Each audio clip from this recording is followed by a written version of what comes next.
Good evening. How's everybody doing? Pretty good. Good, good.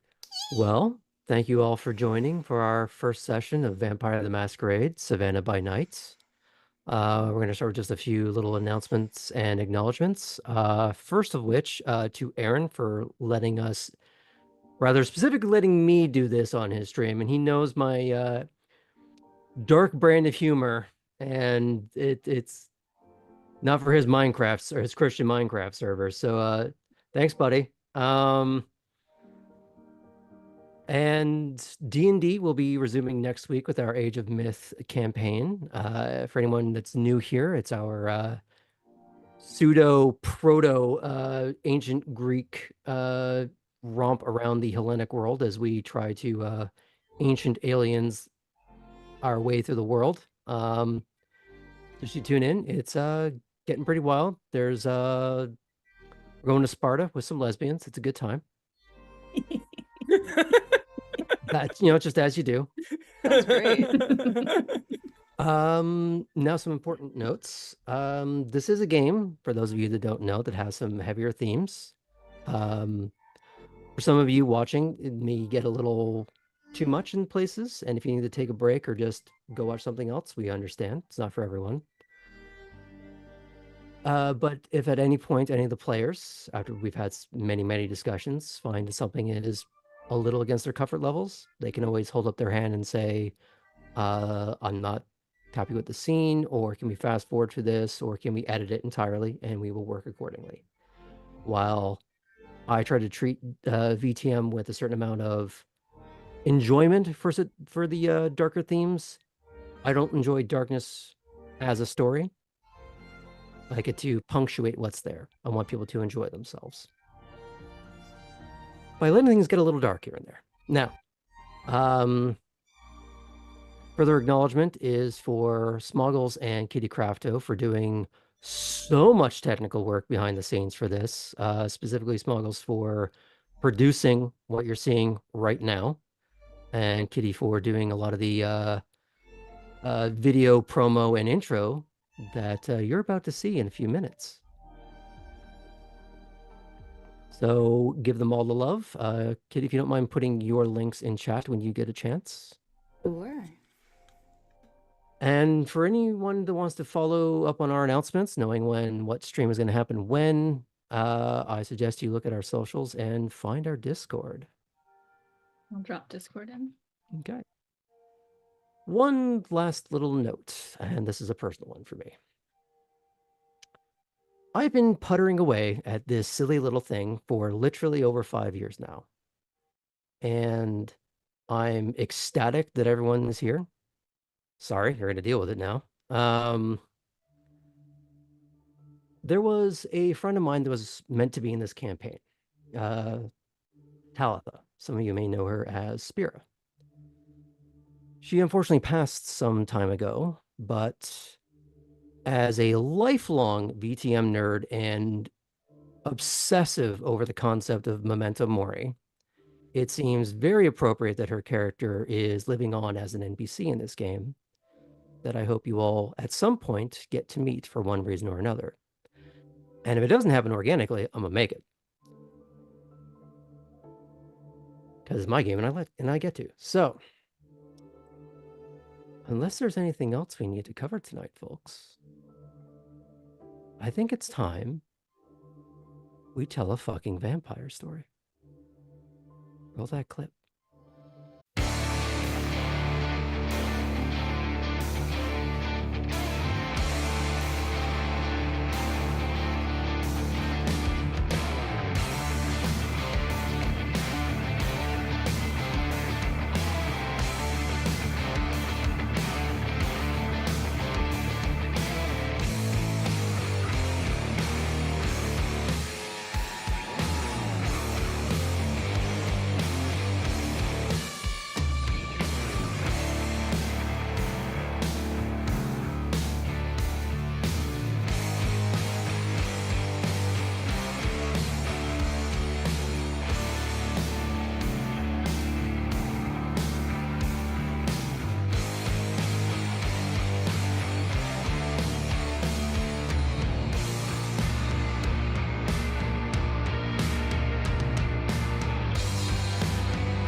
disease, fire, and blood.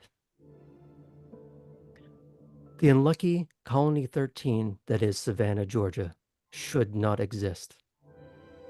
Beset on all sides by yellow fever, multiple calamitous blazes, war with the Spanish, war with the British, and finally, most decisively, war with itself, as Sherman's march ravaged its way through the South and shattered the Confederacy, along with its more clandestine residents. Throughout its entire history, there have always been those that operate in the shadows, maintaining a meticulous masquerade of the mundane, so that no one is aware that they live in a world of darkness. A world filled with all manner of creature that go bump in the night. However, given how Savannah is advertised as one of the most haunted cities in North America, perhaps that shroud of secrecy isn't quite as all-encompassing as one might hope. But we'll get to all of that in due time. For now, let us focus on our smaller, more personal stories.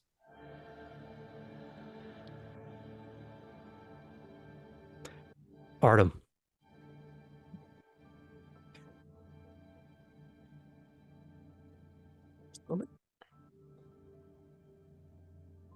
Hello.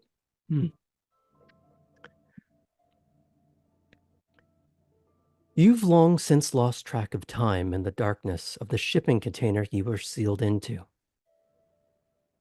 At some point, minutes, hours, days, weeks, they lost all meaning.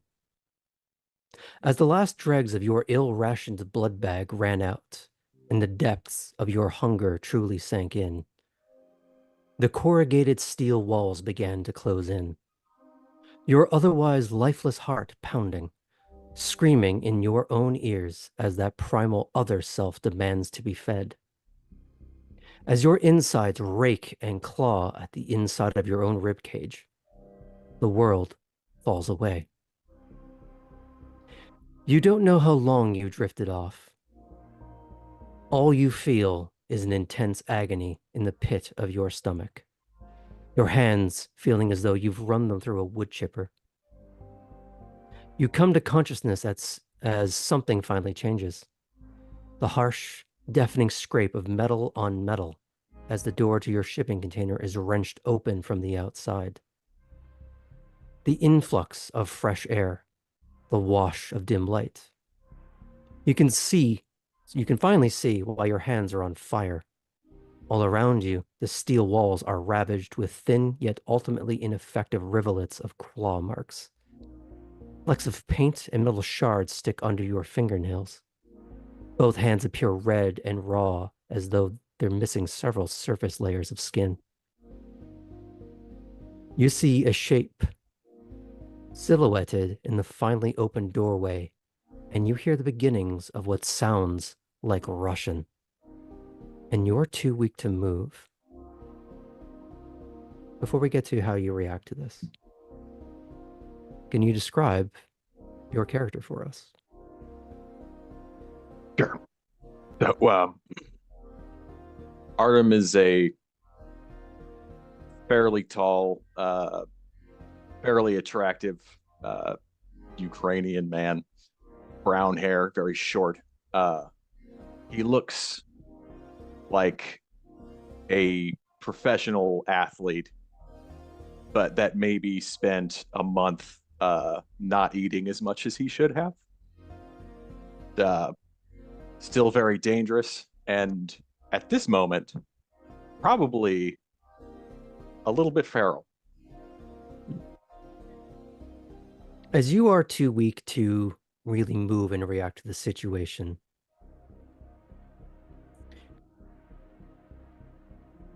the voice gets louder to get your attention.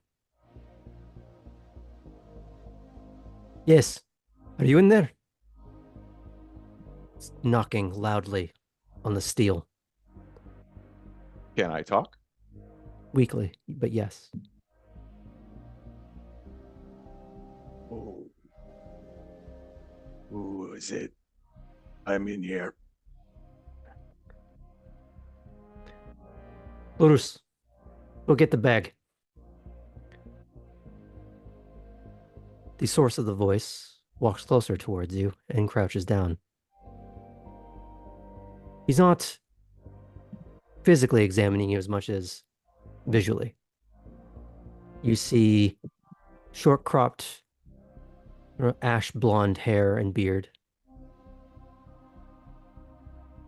black suit pants, white dress shirt with suspenders, sleeves rolled up slightly, and you can see the myriad of tattoos and scroll work from the back of his hands up his arms. He does grab your chin and turn you from side to side, looking for you don't know what.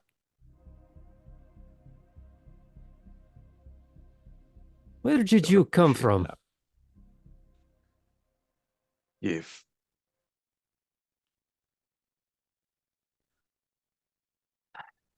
I'm going to have that man killed. please, I take it you haven't eaten in some time then, yes?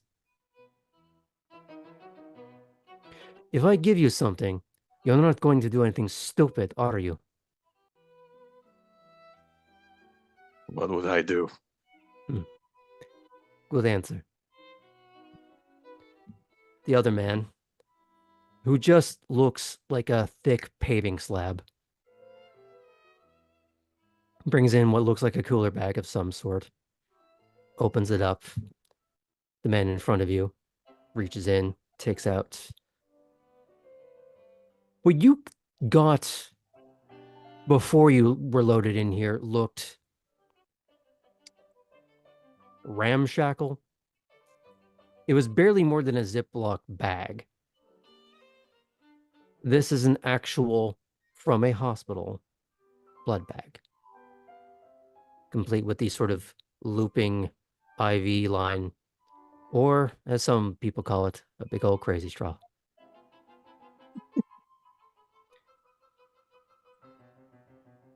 He takes it and he goes, "Yes, no, can you do this on your own?" Yes. Good man. He lifts your hand, claps it in there, and lets you figure it out. I think I'm going to forego the crazy straw and just go Hmm. straight for the teeth in the bag. Efficiency, good.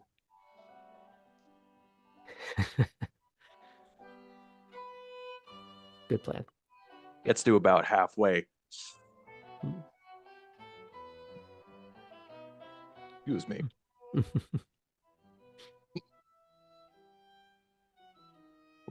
Has he been speaking Russian this whole time? Yes, but in that way where Russian and Ukrainian overlap enough that you're communicating. So this is Georgia. Ah, not the one you're thinking of, maybe. What is? Okay. Which one is it? Have you ever been to America before? Are you are you serious? He shares a look with the other man. He just, yeah, we're going to have to kill that one. He's a fucking asshole. Can I help? You know, I might enjoy that. But tonight, you have other more pressing appointments. There's a Georgia in America. Oh, it's going to be a long, long night for you, my friend.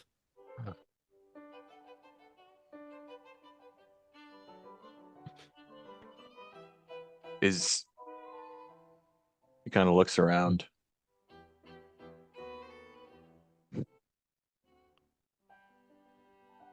I'm not. Is there anyone else?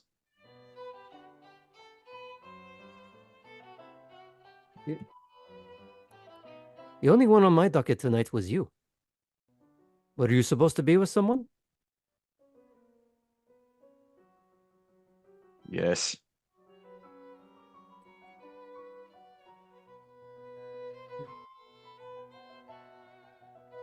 Tell you what. You behave. You go with Bruce here. Do as you're told. I will look into it for you. And if it's the same piece of shit that caused this problem, oh, you and I are going to have some fun. Okay. It wouldn't happen to be, and I give a physical description of the guy. That sounds about right. Oh, good. He reaches down, clasping your wrist, the old Hail Warrior style. Misha Sokolov. Artem. Jovic. The slab walks over. Bruce Hauser. Artem. Jovic. Yeah. Yep. Go with Bruce.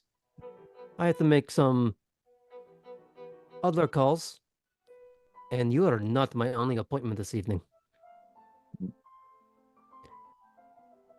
Good luck. I'm not the one that's going to need it.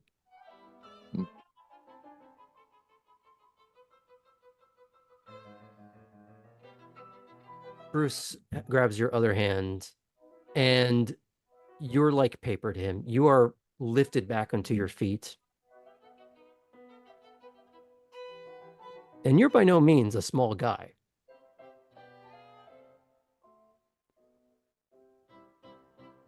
Come on, I'll take you where you gotta go. You ever been to Elysium before? I've never been to America before. Oh, shit. Okay.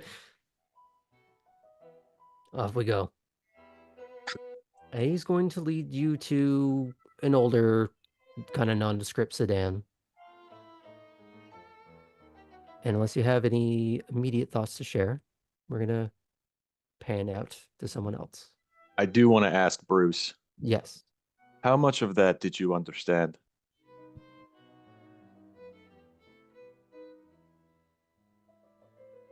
I don't know. It's fucking Russian. I don't get it. All right, let's go. And he floors it, and off you go.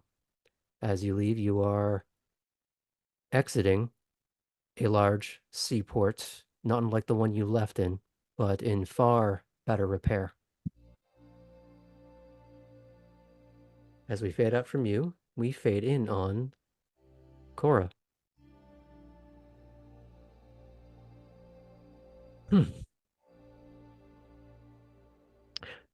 There is a gentle knock on your sleeping arrangements of what, from the outside, looks like a tanning bed, but with far better ceiling.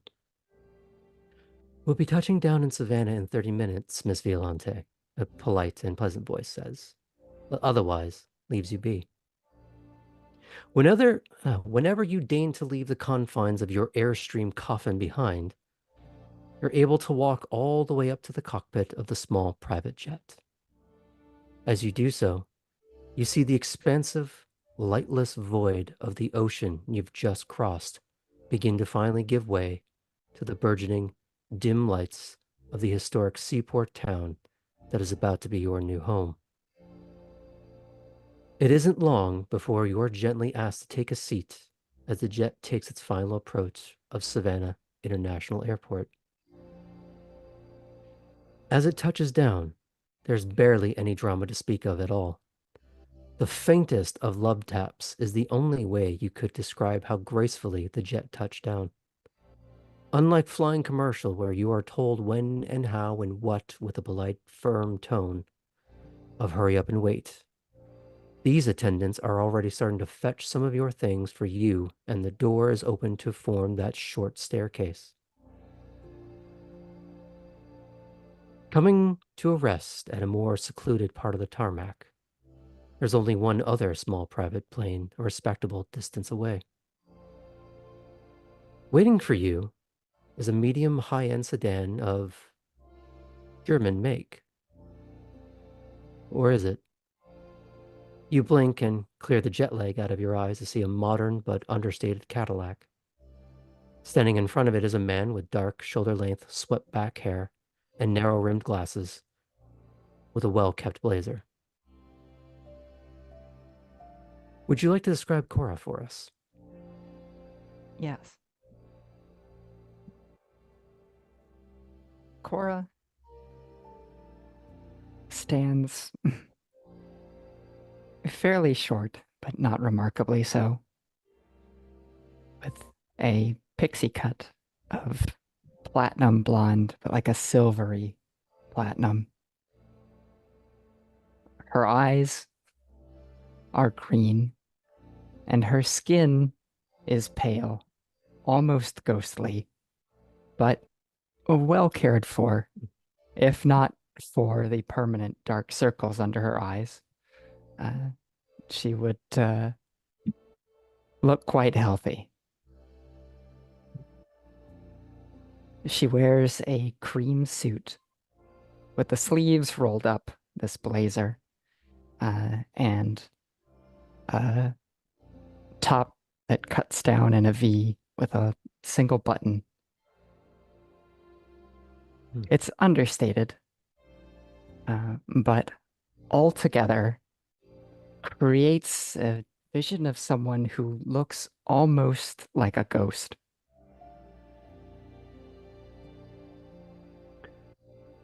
Oh, hello, you must be Cora, yes?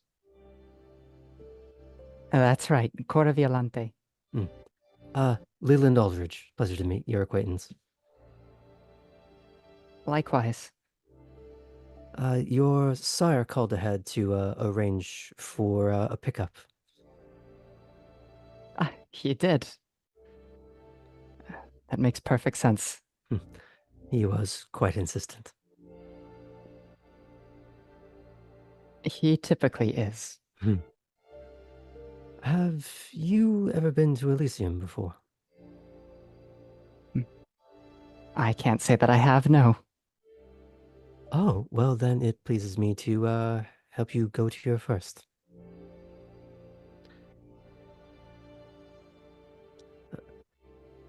Fortunate necessity is declaring oneself in a new city.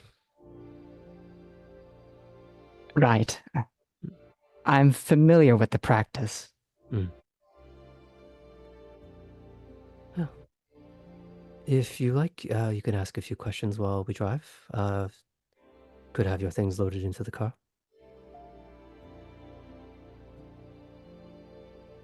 Yes, I think that would be great, although I can take care of my own things. Oh, fair enough. And as that is gradually handled, you find that there are probably more items than can fit in the car, at least in any comfortable way. But he talks to the attendants about where it can be dropped off. He seems to have at least some part of your itinerary well handled. I'm sorry, I don't have a place to stay arranged. I don't know where you'll be taking all of this. I'll let the keeper better explain that. Yeah, we tend to adhere to something called Southern hospitality in more ways than one. Well, then I appreciate it. Shall we? After you. As you drive off the tarmac, while I will be wanting to fade off to another scene real quick, is there anything you want to quickly address?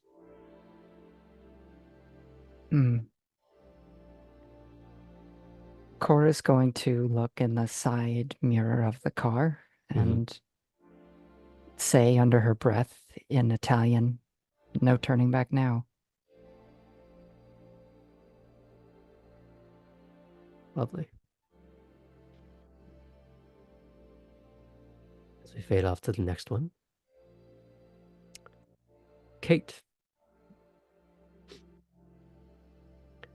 A little ways down that very same tarmac, another small jet is disembarking to the sound of self-assured heels click-clacking down their pristine steps after a much, much shorter flight. Barely 2 hours from when she left, and not one hair out of place from the journey. Would you like to describe Kate for us? Yes, Kate is already tall, but the heels that she's almost always found in leave her over 6 feet with their patent leather and noticeable red soles. She is in high-waisted tailored black pants, a black blazer, and a green silk blouse. Small briefcase at her side.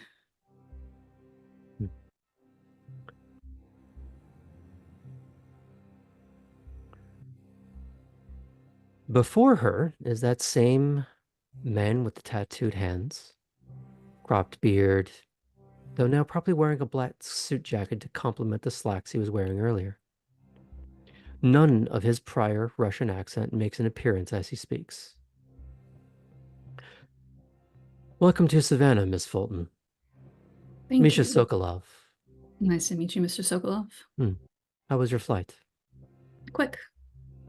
Good, no problems. None. Do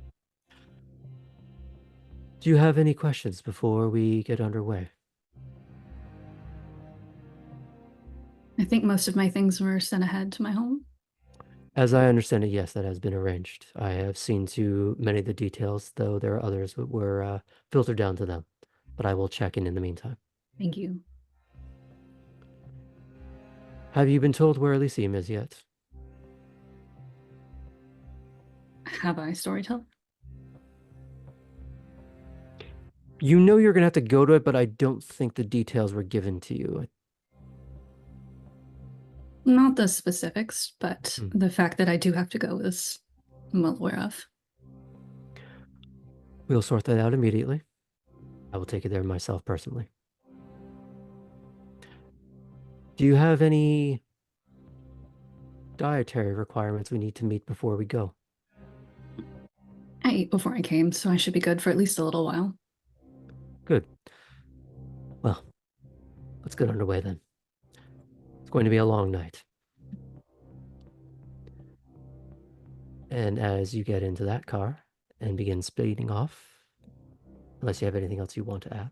I think Kate will check her phone knowing that there's probably not a message because after all, this begins doing it on her own.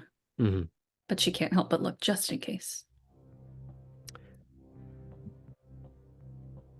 There's one message. Unlisted number. Certainly not one you've ever seen. And it just says, remember what you were taught.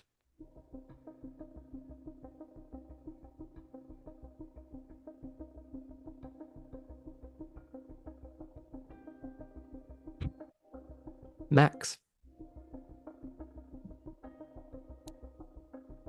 The blistering rumble of a loud, boisterous motorcycle screams in the night air as you pass through from South Carolina and into Georgia via the Talmadge Memorial Bridge, stopping on Hutchinson Island.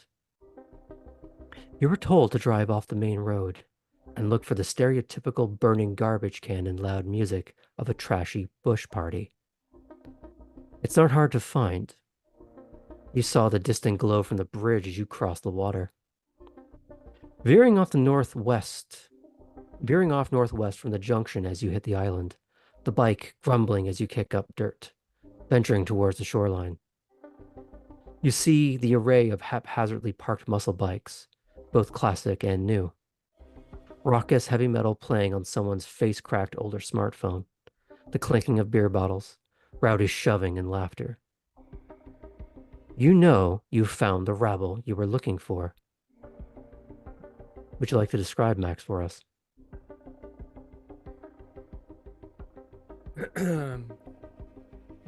Max looks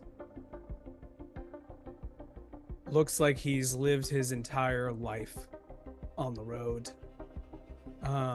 Greased hair, pretty much unkempt facial hair, and tattoos all across his arm and across his chest.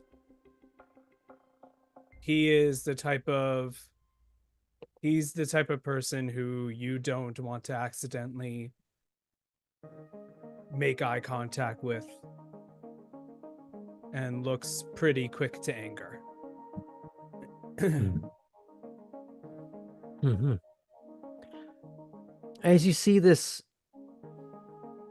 ramshackle, unkempt little party of people that you've been told are your kin, in a manner of speaking, what do you do?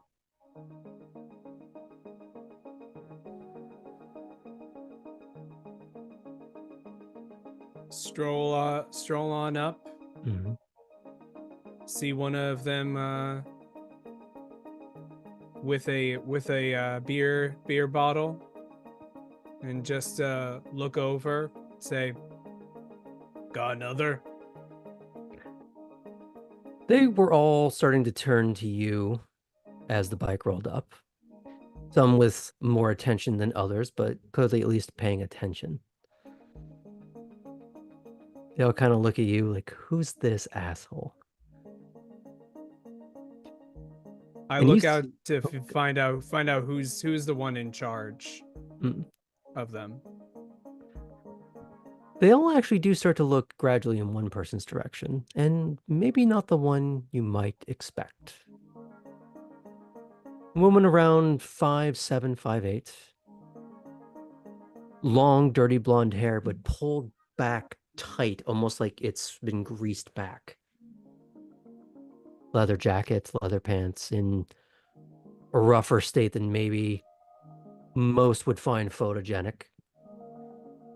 And she has this incredulous smile on her face. Like, okay, who the fuck are you? Max, who the fuck are you?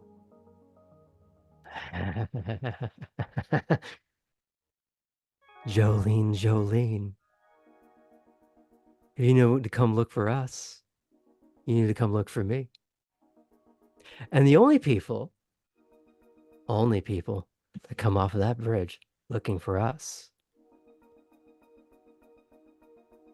are more of mine or dipshit Sabat who think they're gonna cross the bridge. So which one are you? Here for a good time or here for a short time? Depends which one gets me to Elysium faster. You want to go there? I'm looking for someone. Oh, honey, aren't we all? What's your point? Look, I was told this is where I needed to go, and I was told I needed to talk to you. You're clearly the one in charge around here. So what, do I need to grab a few beers, get in a take someone out one-on-one? What needs to happen here? Oh, now you're speaking our language. All right, trust circle. And it is not what it says on the tin. It is basically monkey in the middle as you're being pushed around. Both of you, not her, Yeah. but you and another younger Bruja are being roughhoused around, being pushed into the crowd, into each other as you're raining haymakers at one another.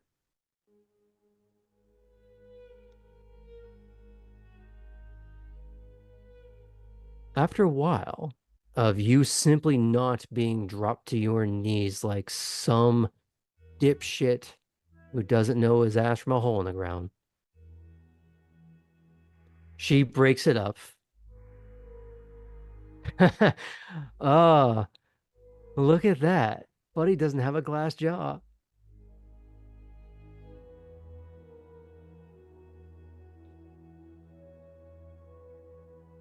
They weren't too bad themselves. You look over and he's in worse shape. But not in a way that won't heal, but he just looks like maybe you dented in a few ribs and he's just sort of trying to laugh it off because vampires are weird, man. Max takes out like a like dirty handkerchief and just starts like wiping the blood off of his fists. And the guy on the ground was like, "Oh, it's gonna be like that, is it? That how it's gonna be?" Yeah. You want to go one more round? There's a bit of a like scattered of laughter, but it's more good nature than what it started with in the earlier. Like, okay, fine. You want to go to Elysium? I want to go Elysium. All right. Well, get on your bike, pretty boy. Try to keep up. Jolene, don't stop for no man. Wouldn't expect you to. And she's already gone. Ah, shit. No, Max realizes he like parked the bike like a little too far away from the group and has to run a little bit to get on, but quickly starts to gain on the pack.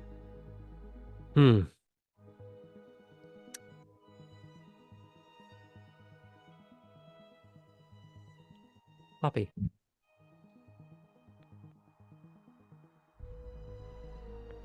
It's been a few fraught nights, having to dart onto a train only to have to hop off a few short hours down the track, find a snack and a place to stay, often one and the same. Wait out the day and then rinse and repeat as you made the frustrating journey south. But finally, the timing lines up and you're on the home stretch. Or at least, that's what you perhaps had thought. As the lights of the city begin to dimly bloom into view, replacing the darkness of the outskirts, there's that sickening thought of what to even do when you get there. You have no idea where to go, or where to even start looking. As she takes those first steps off the train, what is the state of Poppy right now? Poppy is on the shorter side, quite slender, has more brown roots than she would like to have at the present moment. That fades into some messy blonde, kind of curly hair that somehow just effortlessly creates a beautiful, messy bun that we're all trying to do if you have long hair. She is holding a Coach Jean-Michel Basquiat collaboration bag and a huge puffy neon pink duffel that kind of rattles and makes just kind of like too much noise, and you can tell that she's a little like jumpy because of the noise. She's wearing a vintage Levi's denim jacket that has some hand painted suns and moons on the back, and some kind of distressed on purpose green cargo pants, and some very bejeweled Converse sneakers that kind of glint in the light of the train platform. She looks tired, but she still looks good, man. So let's bring her down a notch. Yeah. Wandering out of the comparatively tiny station into the parking lot of Spider cracked in disrepair, with a cheap and sad-looking used car dealership within view, some part of this feels full circle.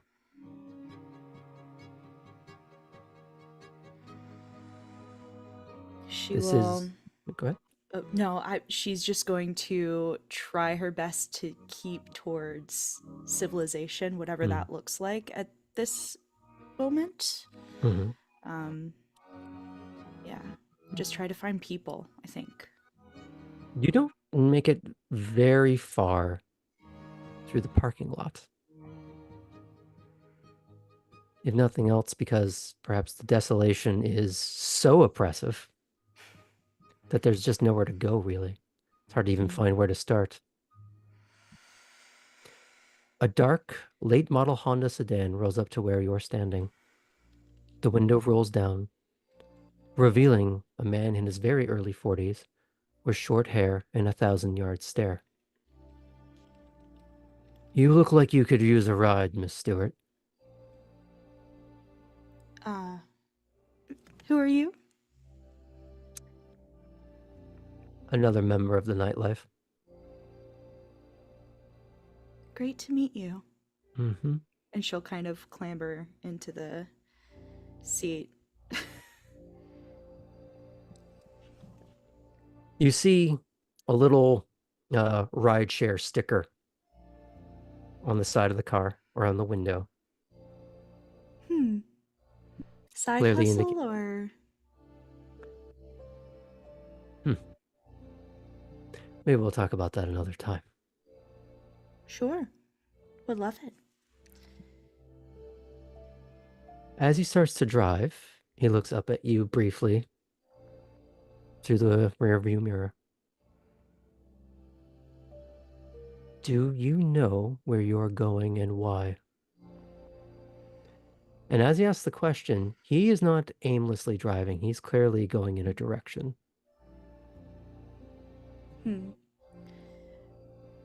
I think Poppy will kind of chuckle and say, "It seems like you know where I'm going."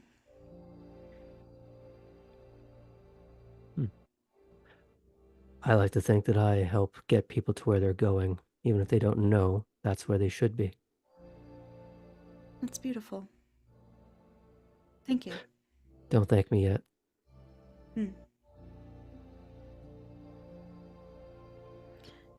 Who are you?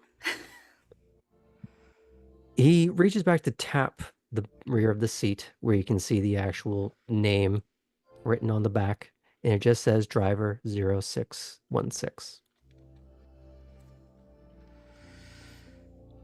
Got it.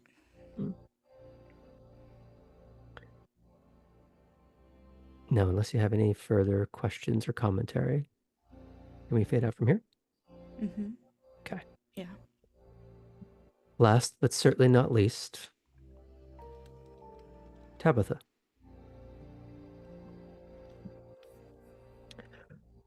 Further up track at the freight yard, another set of cars come to a final rest as they have reached the end of the line.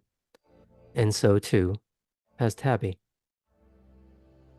You have been huddled in that corrugated steel box for 2 whole days and nights, with little more than a backpack and a single crimson Capri Sun to sip on to keep you going. Now that you're here, or at least you assume or even hope that you're here, where you're supposed to be, did you miscount? Did you misunderstand something? It was all very fast and chaotic. Maybe you got something wrong and you're nowhere near where you're supposed to be at all.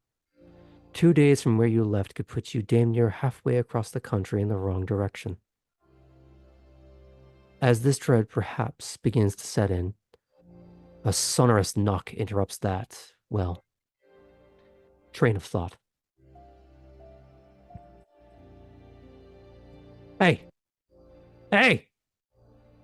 I swear to God if this isn't the right car. Is that Tabby in there? Yes. Yes, it is. Fucking Christ. Rip, twist, pull this large metallic door out of the way to reveal the dim gloom of a freight yard at night. No one there, barely any lights. And in front of her is another ruined face, not unlike some of the ones that she left behind, but a little more, how do I put this? Properly proportioned to a human size.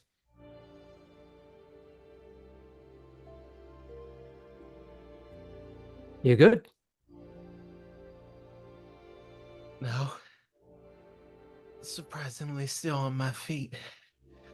Yeah. You gotta.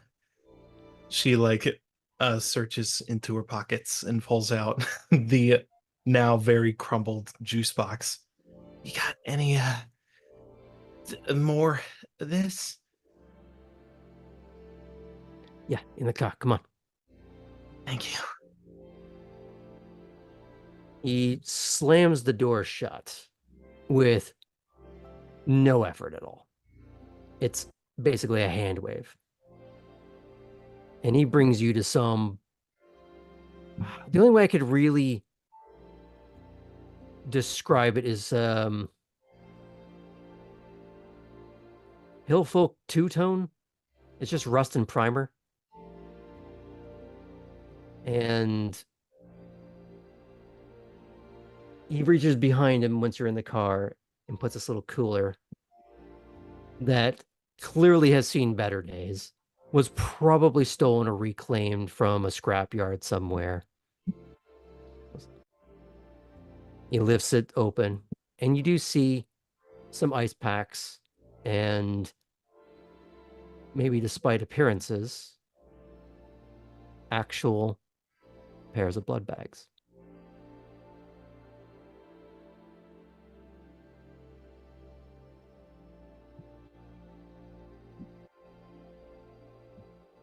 She looks very anxiously back and forth from the cooler to the individual.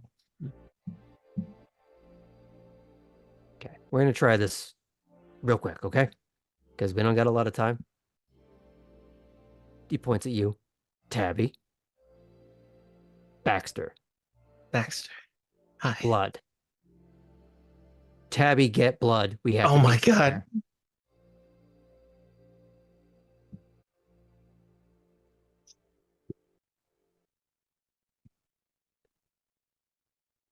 Thank you. Oh, yeah, it's gonna be a shit show of a night. Okay, come on. We gotta go. Where are we going? Okay, please tell me you've been to an Elysium before. You know how that shit all Yeah, I've works. been to Elysium. Oh, thank fucking Christ. Okay, all right. You're gonna be less of a problem. All right, let's go. And unless you have anything else to add. She tries not to chug it, but it is gone before she wants it to be. I did say there were two. And I imagine over the last couple of days, she's running a little on empty.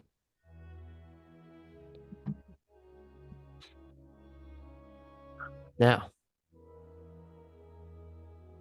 we all good? How we feeling, folks? Ready to see the next chapter? Good. Yeah. Oh, yes. Oh yeah. So happy so far. I know. Also, some of y'all got money. I mean, I'm feeling pretty okay. Yeah, it was a pleasant, Ah. it was a pleasant flight. Even Oh, just the gosh. manner Private of jets. arriving in the city. Welcome 2 to days. Georgia. All right.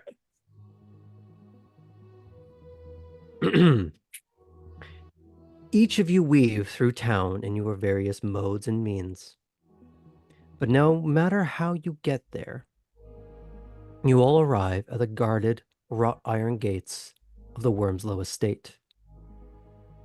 Briefly, you are stopped by one individual holding up their hand, but he asks nothing. A simple nod from another gentleman to the first, and you are waved in unceremoniously. The headlights of each of your vehicles eerily illuminate the enveloping canopy of weeping willows that line the long gravel road past the gate. For Cora, despite that it's evening, you swear you could see a rolling cascade of color shifts, as if witnessing a time lapse of seasonal change. For Artem, you see wild, predatorial eyes peering back at you from the gloom between the trees.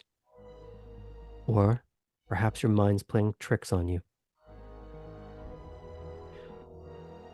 Either way, All of you arrive in short order at the front of an old, preserved, massive plantation house, nestled discreetly in the densely forested Isle of Hope. In front of the house is an extensive bank of various and numerous parked cars. As each of you are walked up to the main doors of the house, you see a large, thick-necked man in a well-cut black suit shoulder tap a radio while carefully keeping his eyes on each of you. Your collective escorts all filter inside the building without you, except Poppy's, who gets back in his car and drives away. It isn't long before a neatly put together man in a bespoke silver gray suit steps outside, adjusting the tasteful frames of his glasses. As I do not recognize your faces, you must be new to our fair city. My name is Thomas Atherton. I am the keeper of this Elysium, which, before I permit you all inside, are any of you familiar with the rules of this sort of establishment? I am. Yes. Anyone? Yeah. Okay. I could But- use a refresher. Well, for those that know, would you mind being so kind as to share with your friends here? My apologies. Cohorts. I don't want to assume. Well, it's imperative that we introduce ourselves to those that rule around here. The prince, of course. Mm-hmm. That's one part of it. Who else? Storyteller, could you give me a quick refresher? I think I'm just No going to f- have him do it in character just for the sake of Okay. ease. Love it. No fighting under any circumstance. Oh, very good. Top marks. To add on to that, yes, no violence of any sort, no use of disciplines of any sort. While argument and debate are welcome and even encouraged, you will keep it civil. Decorum is our highest ideal. Any breach of any of these rules can and will bring consequence. Depending on the severity of the infraction, could be a simple slap on the wrist. Though the more serious the infraction, the more serious the repercussion. Does that track with all of you so far? Yes. Any other Yeah. questions? Oh, very good. Please, allow me to escort you to within the historic Wormslow Estate, Elysium of Chatham County.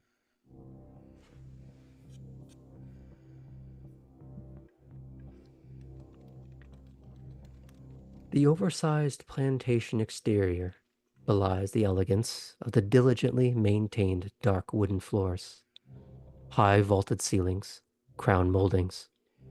There are large, lush parlors and lounges, many of which are occupied to one degree or another. More nook-like outcroppings dot here and there. You are led through mingling crowds, some of which pay you some attention, but quickly turn to their conversations.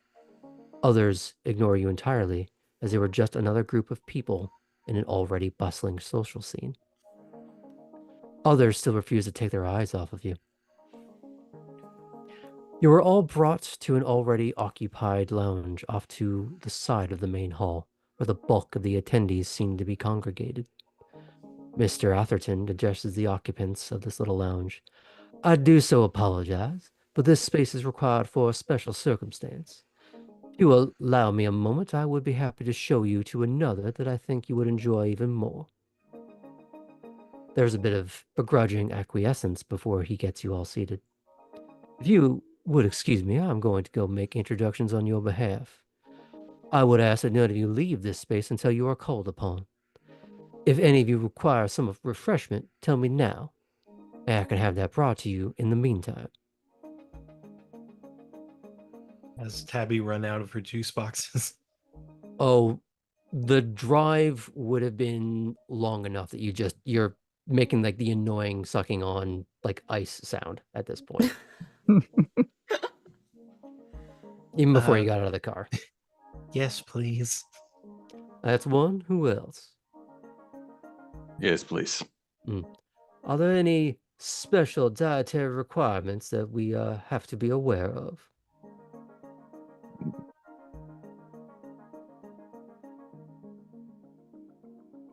No, just the two? All right, I'll make sure that that's it. Oh, sorry, were you going to say something, Iskra? Oh, yeah. I'll just have your house blend. Very well. Pre-order's coming up. I'll see to that. Someone should be by shortly. Don't go anywhere. Thank you.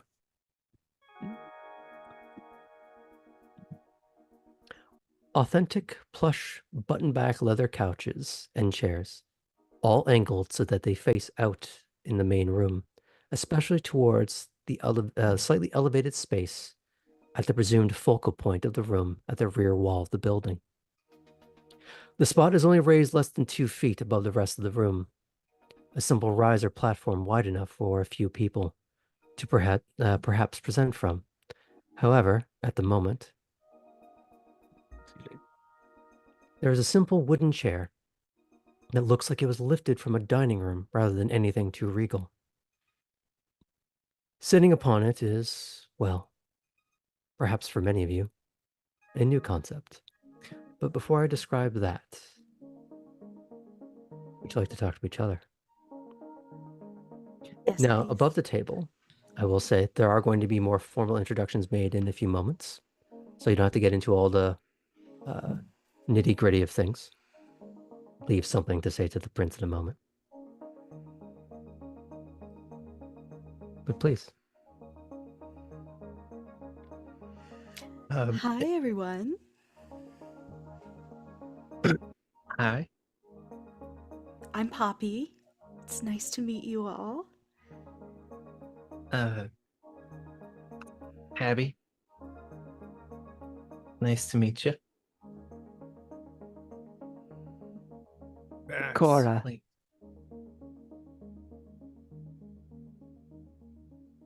I'm sorry, I didn't quite catch that. You in the vest? Max. I like Kate. your vest. It's a good one.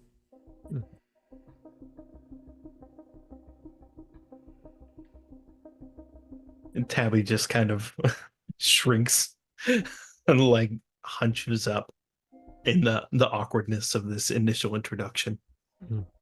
Do you think it's usual this many people show up in one night? I have no idea. Oh, Storyteller, good. from my experience, is it rare to have this many newcomers at the same time? It's not common. It would be more so common in a much, much, much larger city like something, New York or London, something much more metropolitan. But in a comparatively small town like this, it's quite rare. I would say it's pretty unusual. Mm. Did you all just get off the train? Yes, yeah. I took the Amtrak, which was a lot. Were you also traveling from somewhere? Yeah. Louisville. Ah, Kentucky. Louisville. Yeah. Very nice. Lots of fun things to do there. Yeah. I don't think we caught your name. And I'll look at Artem. Artem. Or yours. Cram. Oh, go ahead. Looking at Kate, but like then trying to turn away as if she didn't just say it. Kate. Cram, are there any windows in this room? Yes, but high and like closer to the ceiling. You can't throw yourself out. Yeah, I was supposed to say. Exit points. You don't do social stuff very well, guys. What's our jump height? Good question. Pretty There is high. mechanics for that. We'll get to it later. For the most part, Tabby, during this interaction, seems to be nervous and distracted. Very much. You could tell that her instincts would be to hide in this moment, but seems visibly stuck in her chair. Trying to meet gazes, but then quick to turn away once they are met. Hey. To Tabby. Hey. Hey, Don't let them intimidate you. If you're here, then that means you're supposed to be here. Not necessarily.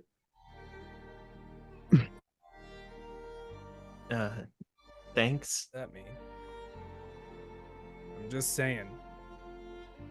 I've seen too many get like, and just like not really looking, but like not looking at, you know, the like Kate and Poppy, but like the way that he's kind of like not looking at them says a lot. I've seen too many but pushed down by them. So I don't want you to feel pushed down. Thank you. Also, just to note the appearances,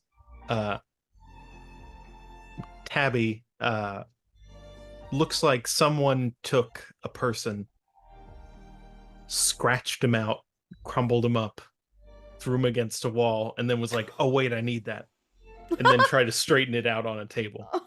Baby. Very crumbled up, patches and boils, blisters, odd bumps in the skin. And also in terms of clothing, you can tell that what she's wearing is in some levels of finance presentable, but she's been wearing it for clearly a long time. So whatever, if it was nice when she first put it on, it's no longer nice. And so her whole getup is very just disheveled. She's wearing a decent hoodie and like sweatpants. Love a decent hoodie. Mm-hmm. During this time sitting here, Cora has been looking politely at whoever is speaking, her Mhm. legs crossed, sitting up, mostly straight, but Mhm. trying to appear relaxed. But she does keep looking at Tabby more often. And during Max's speech to her, she straightens her blouse a little and makes sure that she is not so focused.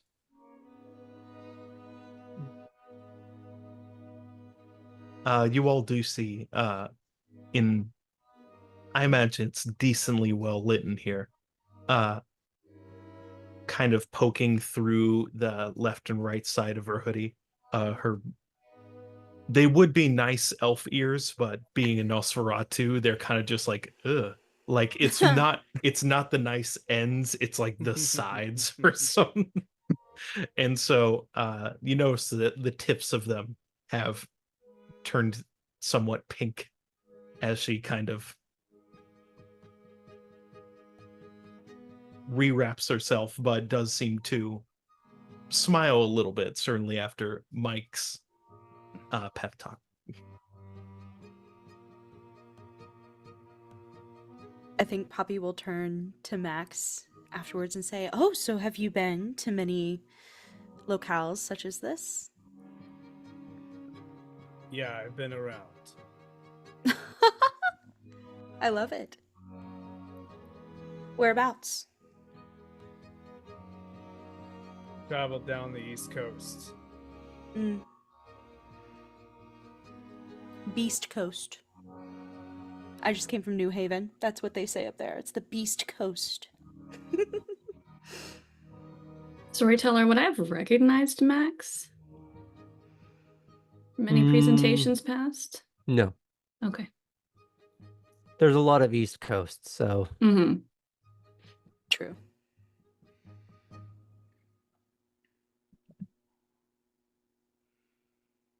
there was a moment where Kate looked like she was going to say something. No? Okay.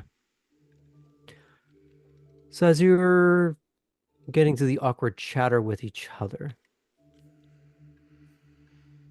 do you look around the room at all in any way? Absolutely. So, I'll first remark on the actual state of the room, which is larger than it should be. And I don't mean like in TARDIS logic ways, but just it seems to take up the bulk of the space, that there had to be some sort of remodeling to accommodate this main chamber in order to have this many kindred wandering about in it. You see, it's difficult to discern if someone looks like a Ventru, a Toreador, a Tremere, or a Malkavian. If anyone's being entirely honest, they all do styles for different reasons. That Venn diagram is more of a circle than anyone would like to admit. So it's difficult to tell who is what. Unless you already know, and then you can infer from maybe who they're gravitating around. But since you don't know that yet, it's all just a sea of people. There are a few, however, Nosferatu, obvious because of what they are, milling around.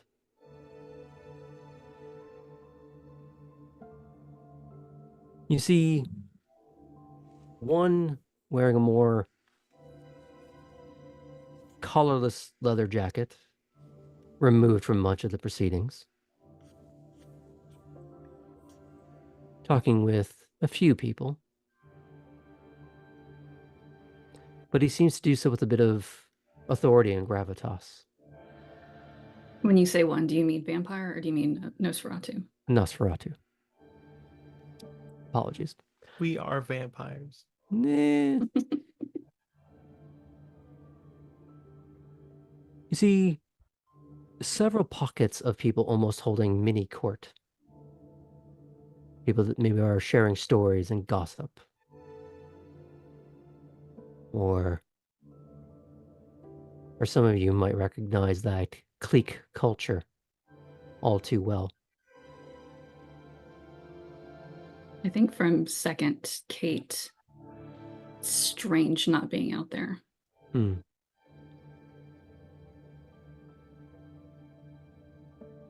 I imagine in many ways this is very much her scene.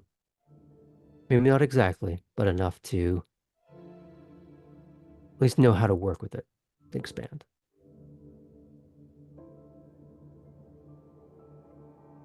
For Poppy, I would say it's a little more innate to recognize some of your own kind. Mm-hmm. Especially when you already know them. Nico? You see a head sort of just pop up the far side of the room, and he just goes, Hi. you can't hear him from where you are, but he's Yeah. just, it's that almost telepathic thing, like when kids see each other at like a theater or a concert or something like that, that didn't expect to run into each other and just, you're here, I'm here, what do we do? Yeah. Her internal monologue is just, thank fucking God. I imagine it's a Someone little here. like David Tennant and Catherine Tate when they see each other through the glass and they're just, Yeah, but exactly. from much further away. Yeah. She'll make like a we'll talk later kind of gesture. And he's just, as if he's trying to pretend that he understands the hand hieroglyphics that you're doing. Yeah. He's like, he'll figure it out later.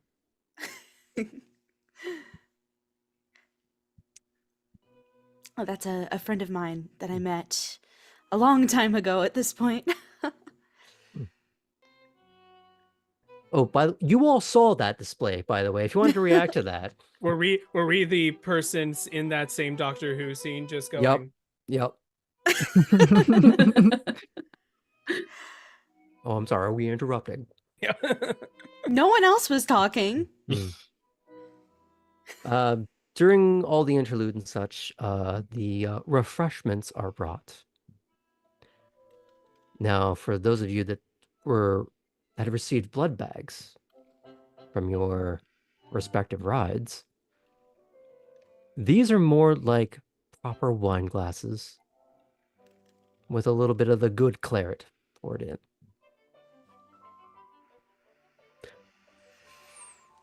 The gentleman that brings it to you is dressed like a waiter of some sort. And most importantly, acts like a waiter. They simply drop off the drinks, ask if there's anything else that you need, before scuttling off politely and quickly.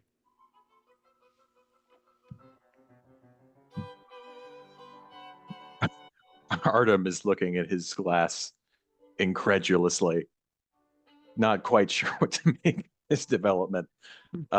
Decides to roll with it. He gives it a sniff, a little swish. Probably doesn't swish as well as the proper liquid, but No, it's a little syrupy, I imagine. What does he smell? Ah, yes, for you in particular. You, more than anyone else in the room, or at least in this group, I would imagine, would pick up on the fact that it isn't just one scent. This seems to be more of an intentional melange of blood types, blood sources, in order to intentionally, well, obfuscate the source. To make it broadly palatable while not... Well, for Kate, you would know it's good habit to mask where some of these things come from in order to either protect a donor or protect your sources. But for Artem, it's more of maybe a confusing bouquet that doesn't necessarily mix well together for the scent. And given all the, not necessarily opulence, but attention to detail going on right now, maybe you're not getting the best vintage. And Kate would know that it's not an insult, say, to a particular clan, as much as you're new, we don't know who you are, we're not going to the top shelf yet. Well, he's gonna tip his glass towards Cora and say, "A house blend." Yeah. Yes, that's nice. Interesting. But nice.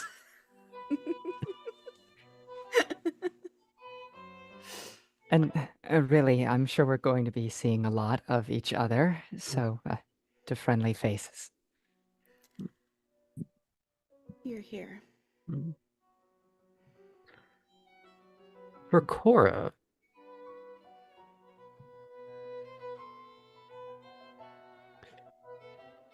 for a moment, you're not holding the glass.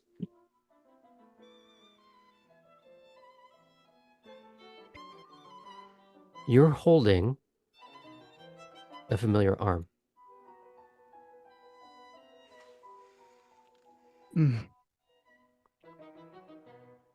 Not disembodied, but more just sort of trailing off into the haze. I'll try to be gentle.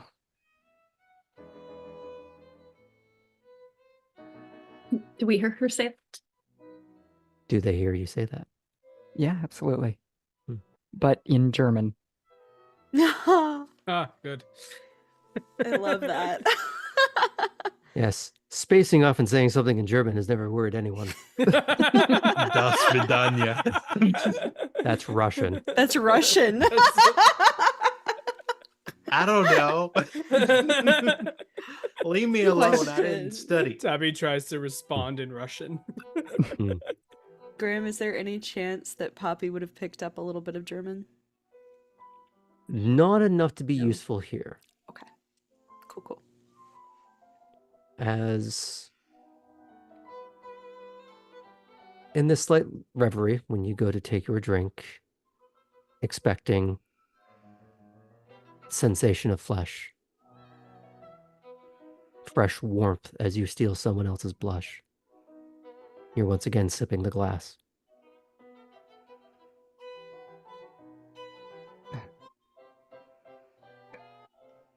Like I said, it's a interesting blend.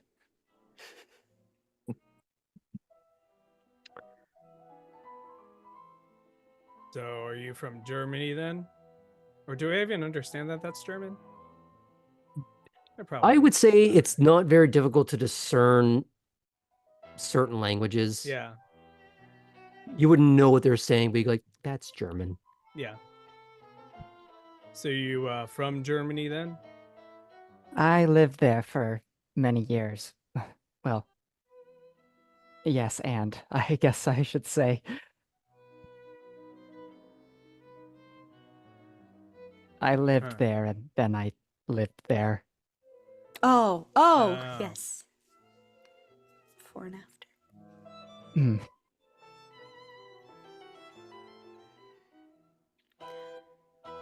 And you said, and turns to Artem and he goes, and you said you didn't intend to be here. Story for another time.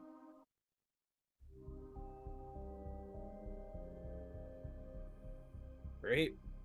We'll spend that time doing something else.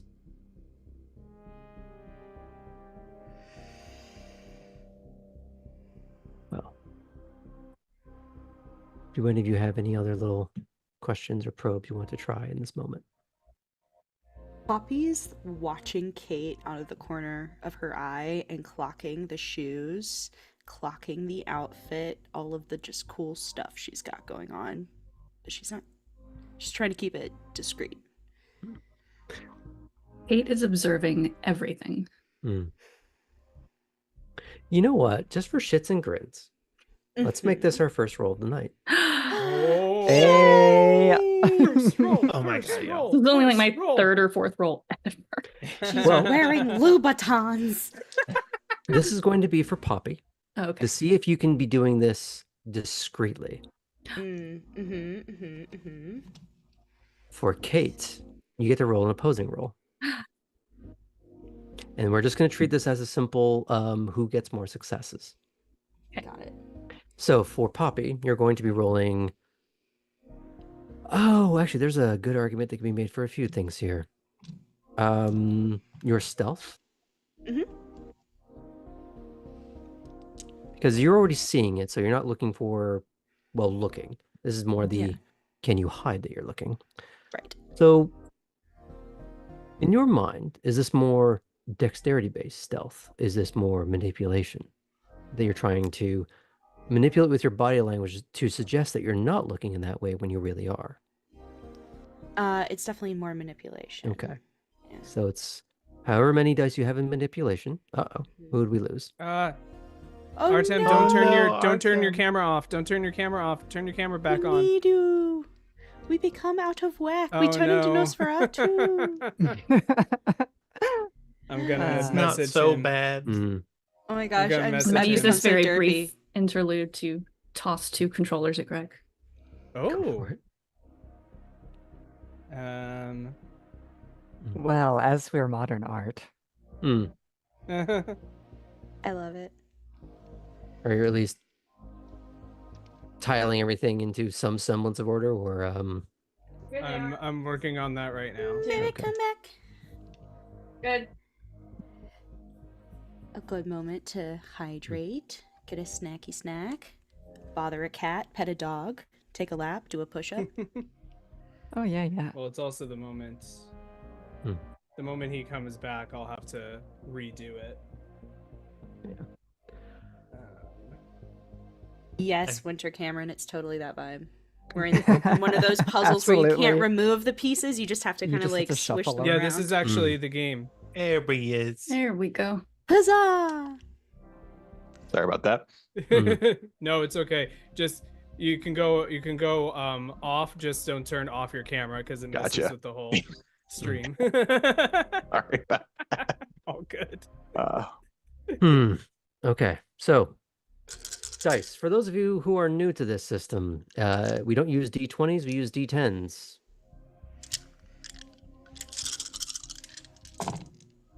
So for Kate, Mm-hmm. you're going to be rolling perception and alertness, and both of you are rolling difficulty of 6.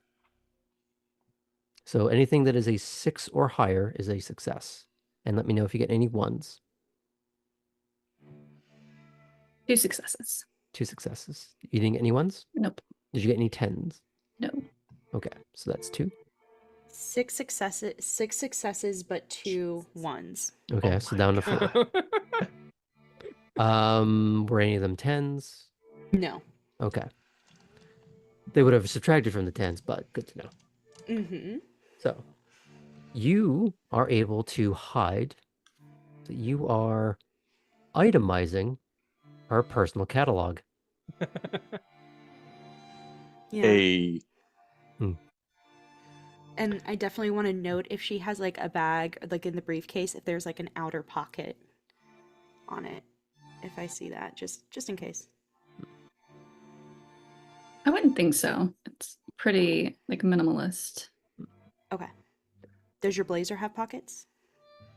Not that you can see. I'll figure it out. Now, I imagine that Miss Fulton is the kind of individual that is very particular about what she's carrying on her and when Mm-hmm. and where. So I think Poppy would have caught that vibe as well. Now, this isn't to say that you can't do a thing, but that this is more than likely the kind of person that would notice. More importantly, while it was never expressly stated as such, some people might interpret the action you might be considering as a form of violence. But you are not thinking of the action that I'm thinking of. Mm-hmm. Or am I? I got post-its. Mm-hmm. I got things to say. All right. Just putting that out there. Mhm. Now, one little final bit before we go into our break.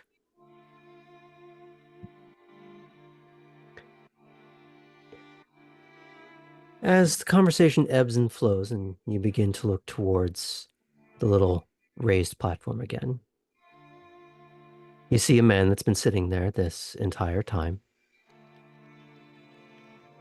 A man with a bestial feature of a bat-like nose, rough, lavender gray skin, and pointed ears. Spiky, black, almost bristly hair, forming into a Shenandoah, or what's often called a Lincoln beard, to frame a grim expression. Red glowing eyes from this distance makes it difficult to discern where he's looking at any given moment. Perhaps he's fully engaging in the conversations he seems to be having right now, the little petitions he's seemingly hearing. Perhaps he's watching you. For Artem, you can't help but be reminded of the eyes that you saw on the drive here. Though those were yellow, these are very glaringly red. But it's hard to say where he's looking.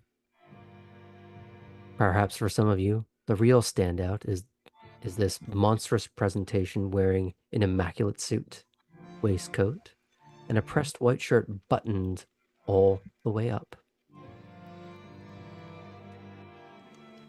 If you'd like to react to that. Based on the 3 names I was given and Mhm. how he's reacting and interacting with the crowd, would I be able to make an educated guess as to who he could be? You would. All right. Is that something you share, something you keep to yourself? I'm going to keep it to myself. You want to send me your supposition? Mm-hmm. Okay. You want it in Discord or Zoom? Discord, please. Now, you said bat nose and pointed ears. This Mhm. sounds like an obvious nos, but is that what you were implying, or more just he has More those similar animalistic. features? Okay. So bestial, not ravaged by, well, whatever made you. Life and death.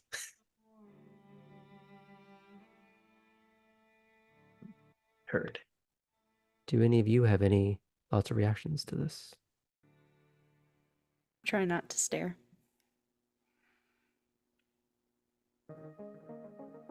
Anyone else? No? Okay. I'm just watching closely. Mhm.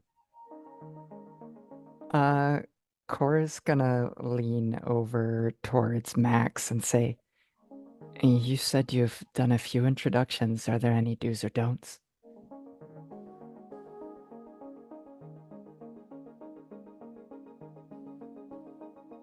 Yeah.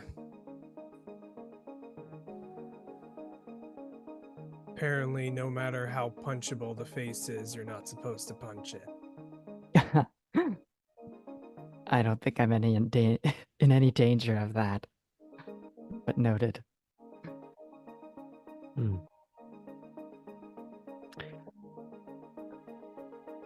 When Cora looks in that direction,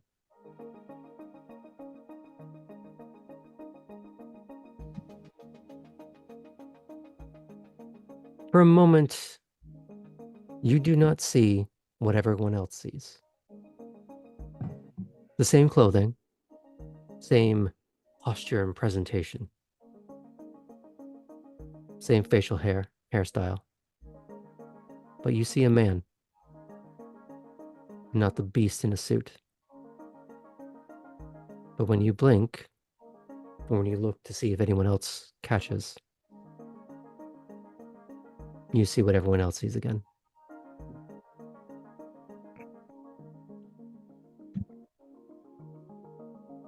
Cora is gonna shuffle again in her seat. Mm. Take a deep breath.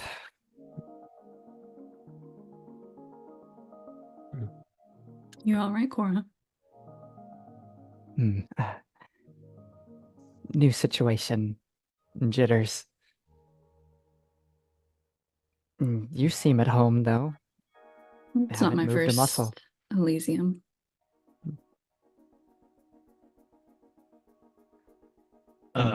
Is it? Sorry. Let's give them just a second to go back and forth to that. You'll be fine. Nothing to worry about. No specific advice? Be confident. Right. Pay attention, listen, and you'll pick up on a lot. Now that I'm used to doing.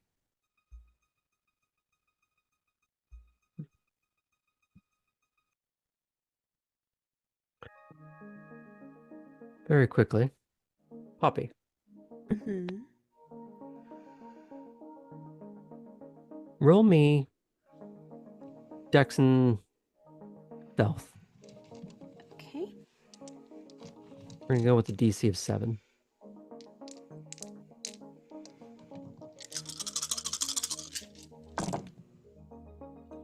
Graham. Mm-hmm. Oh You're no. all failures.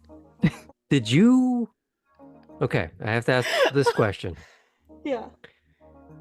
Are they all just failures, or do you have any ones?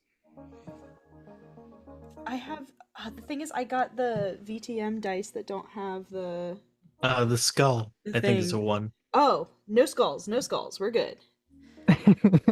Okay, so this is just a failure and not a botch. Mm-hmm. Big money, no Okay. whammies.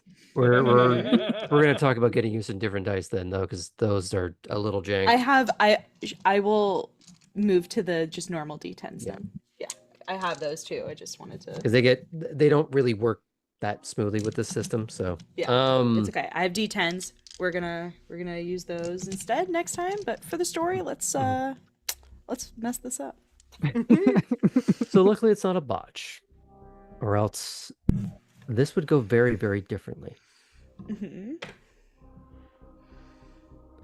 So while Kate is briefly distracted in the conversation, Mm-hmm. what were you going to do? I was gonna go and look and see if there was like art in the room, and on the way, just deposit a pink floral post-it note somewhere on Kate's person that seemed inconspicuous. Okay. I would say that you just never find a good angle of attack. You've made your little post-it note, folded up, but for whatever reason, you just cannot see when she's distracted enough. You cannot find the right pocket at the right moment. And you are simply left holding it in your hand longer and longer than you intended. Yeah. Got it. And so eventually you just put it back in your pocket.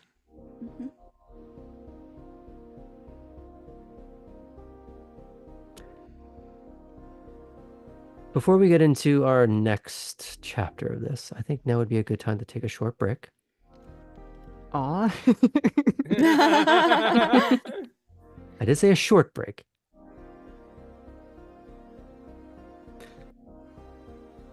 We'll be back in a few minutes, folks. Get your drinks. Oh, I'm sorry, refreshments. Your blood bags are refillable now. We'll see you soon. We're here.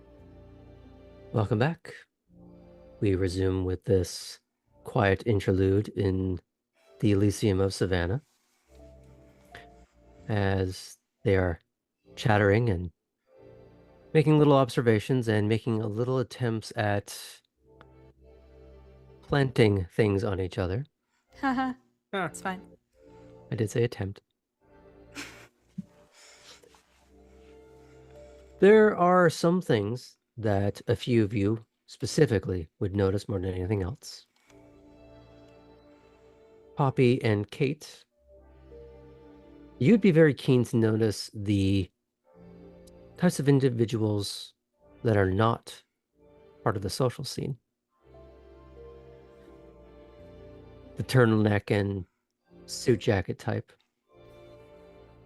the earbud, or even a weapon. And given that you are not allowed weapons or violence, these are clearly the means by which to enforce that rule. Looking at exits, looking at people. But there is a general air of not so much complacency as much as they know the room, they know the people, they know where to look. They know what situation is not a situation. So far, there hasn't been anything more interesting than the lot of you arriving simultaneously.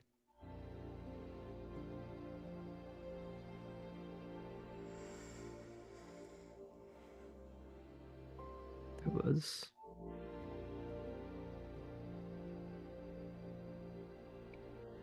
If I were to kind of look around at these individuals, about how many would be in a space like this? It's difficult to discern because there is a good amount of motion from them. They're not standing still for too long. And they do kind of blend in with each other and with the crowds. And it's on more than one level. Because where you are is sort of like a large, sort of open below room. You don't know where the stairs are, but there are some that clearly lead to an upper section that rings around the area where other conversations, little mini courts are being held.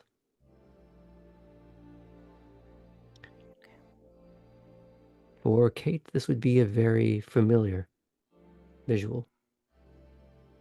Perhaps even comforting in that familiarity that you're not so far removed from the things that you know. For Tabby, strangely, you know some of this more than the others. What Elysium looks like, how it can act, what the rules are, how people comport themselves, all the little announcements, pomp, and circumstances in parlor games that they play with one another.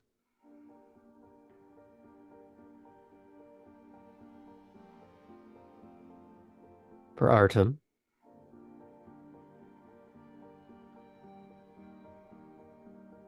all of this is excruciatingly new. So tell me, how much sensory overload are you experiencing right now? All the people, all the noise, all the little clinking glasses, sounds of other people, maybe not breathing, because vampires don't breathe in the traditional sense, but they do have to take in air in order to speak. Yeah, this is way too many people, way too close for him.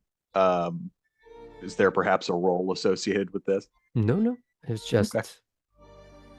trying to get into the headspaces a little bit. Yeah, he wants out of here as soon as he can possibly get out. Is he in any way fidgeting?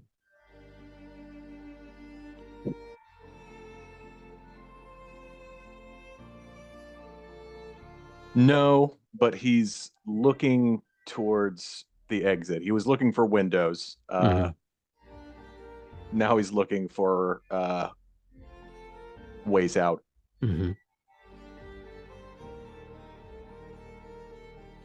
Kate.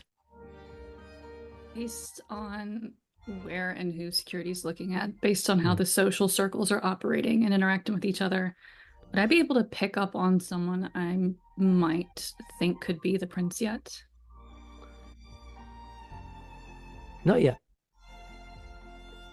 This seems more designed for the Elysium itself rather than someone's personal security,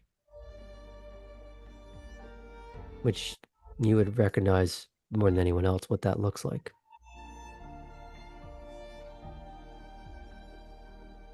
For Max, how much of this is a new experience for you so far?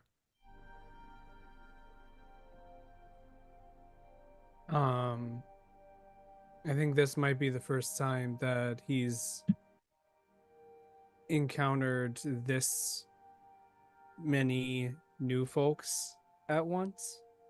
And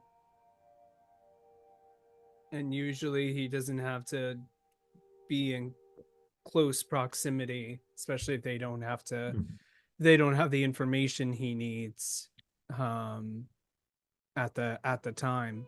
So he does like start to get up and start to pace around, but tries to make it look like look in a way that it's like I'm controlling the place and not I have a lot of nervous energy and need to get it out right now. He's sort of stalking the roost of his very limited space that he's allowed to be in. Exactly. Being very careful not to like push the boundary of like, hey, no, you're to go back in your little circle. Come back to the kids' table. Yeah.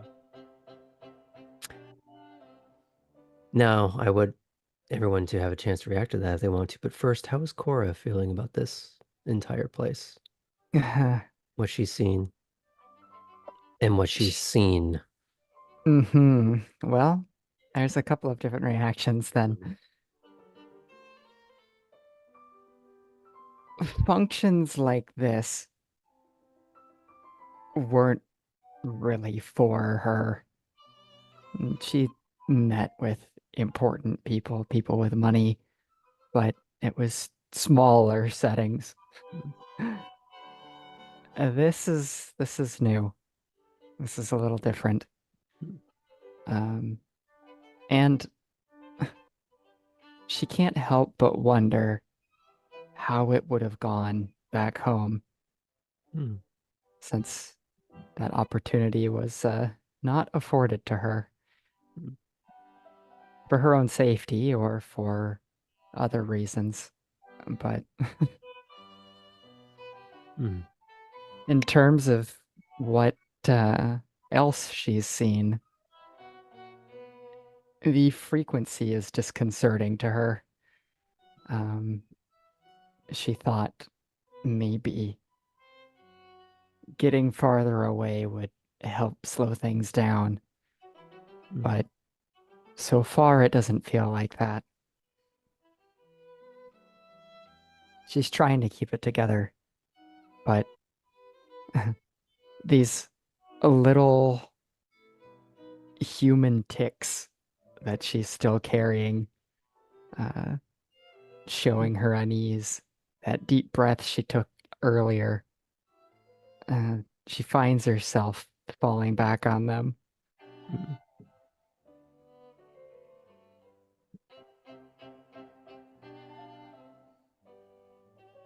Does anyone else want to react to, well, Max running around or anything in particular?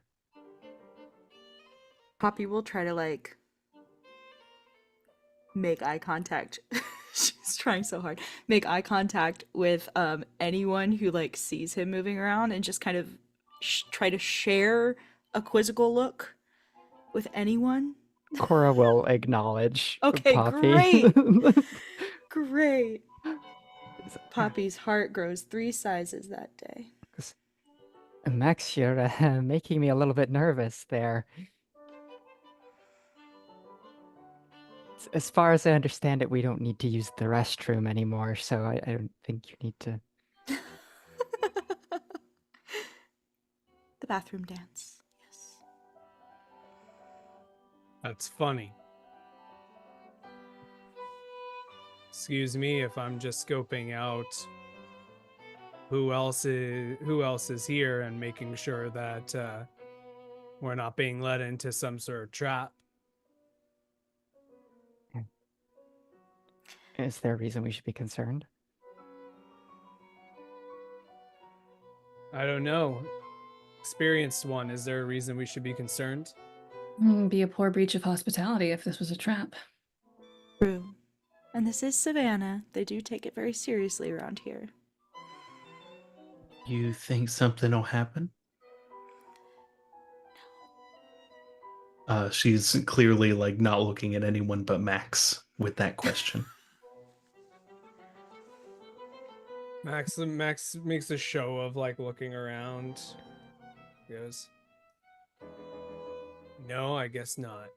And just kind of sits down in the chair, trying to look like he's leaning back, but there's ever this subtle like shake of one of the legs that's just a little bit too restless.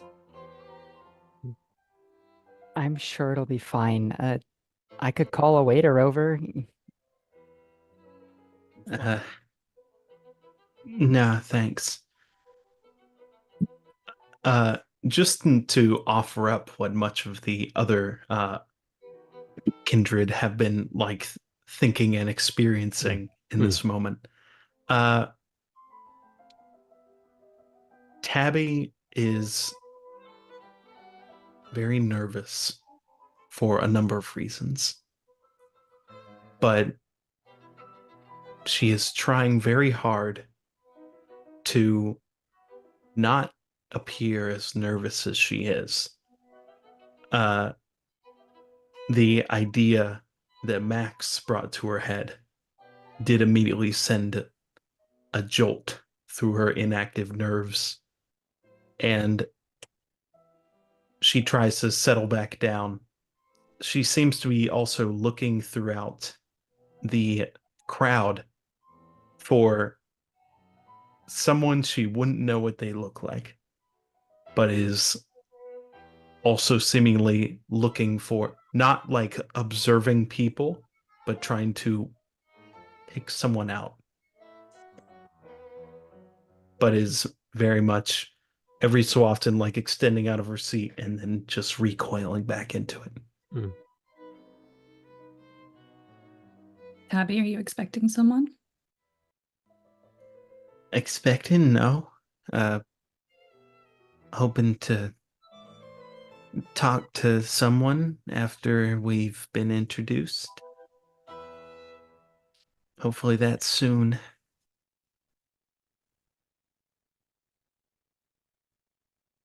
Where are you from, Tabby? Kentucky? Louisville? Oh, right, you said that. I'm sorry. Yeah, it's fine. I've been to a few Elysiums. They're fine. Yeah, everything. Yeah, we're fine. We're good. Just looking for someone.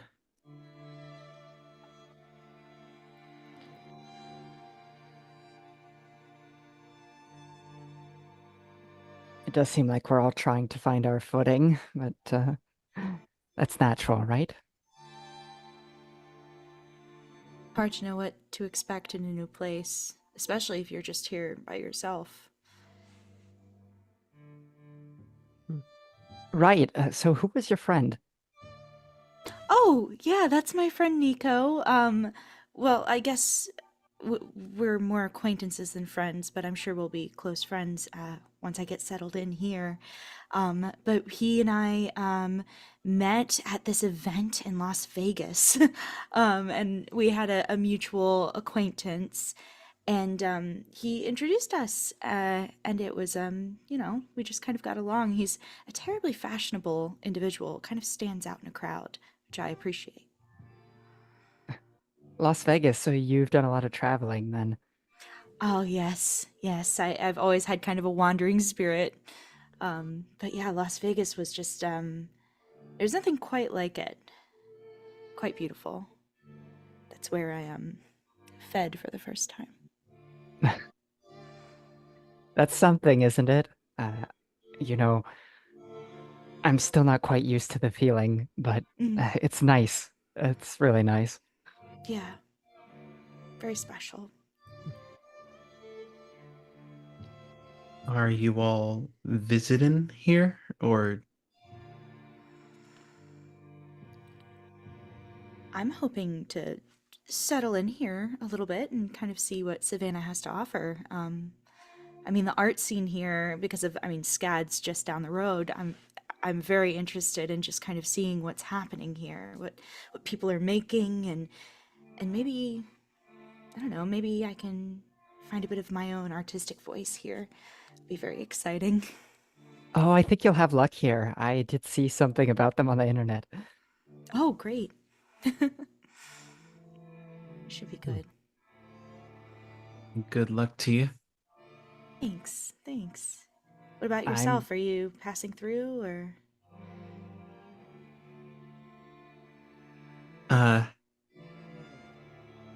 On that note, Kate would recognize this more than anyone else in the room. Though perhaps not from this side of it. There was a rolling forewake of motion as off to the side of the main hall. There is a shift in the crowd.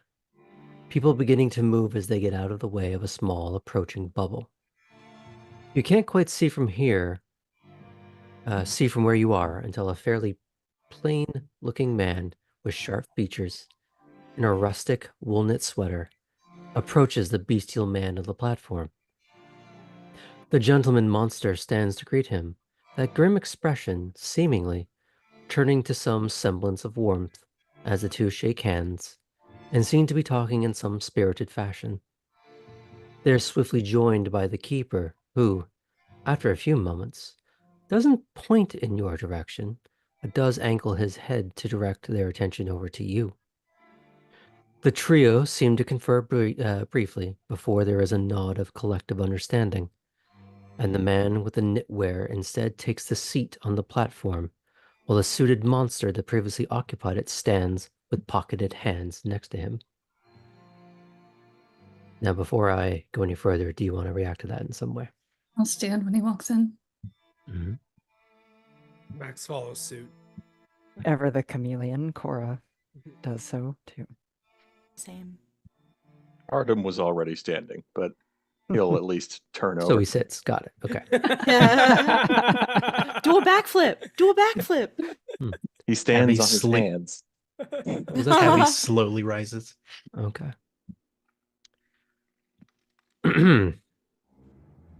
Atherton calls out loudly, bringing the room to a gentle hush. If I may have your attention. All right, that's the wrong voice. If I may have your attention, first of all, thank you all so much for coming tonight. The company has been exemplary. Second, we have the unexpected fortune of having several newcomers with us, all needing to declare themselves. So it would be greatly appreciated to have a few moments of keeping the murmuring down to a minimum while we get through the requirements of formality. He gestures across the room to the lot of you.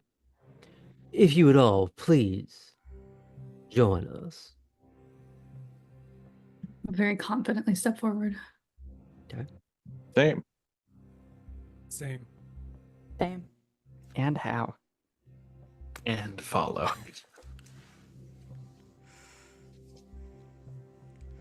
When you get to the platform, he says, without you actually standing on it,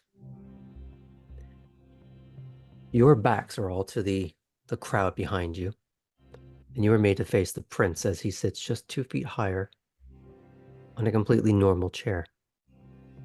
Not a throne, despite what his title might imply. The keeper says, "It is my esteemed pleasure to present to you Prince Everett Brooks of Chatham County." You see the prince rise from his seat, giving a polite nod to the gathered troop before him with his wrist clasped behind his back. The keeper resumes. Now, for those of you new to this, it is very straightforward.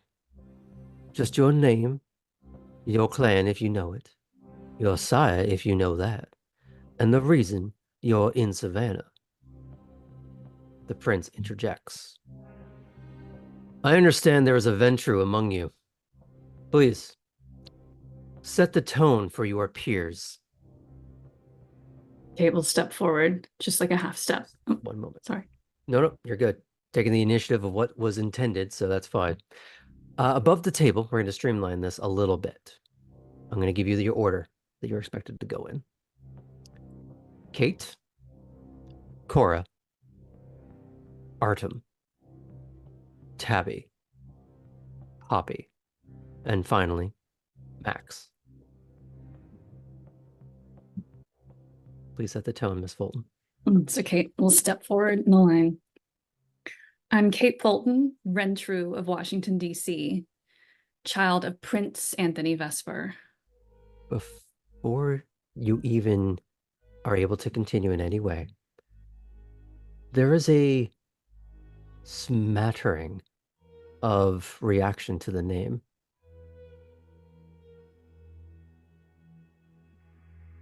But from a selection of people and not the entire room. Most notably, the prince. So you're Vespasian's child. He's been going by Vesper lately, but yes. Many of us change names over the years. Never quite changes who we are. The name and his lineage carries some weight. I hope you're able to shoulder it. That is my goal.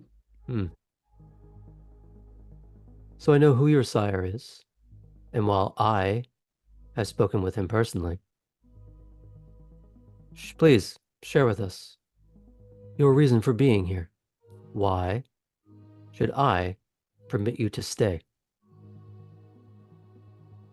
I'm here for seasoning and to learn from a court that shepherded Savannah for nearly 200 years.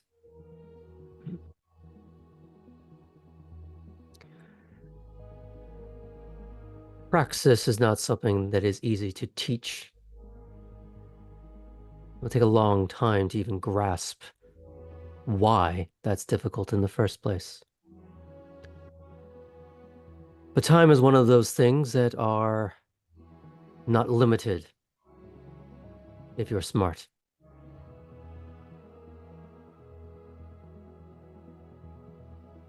But I have high expectations. She'll give a deep nod and then step back.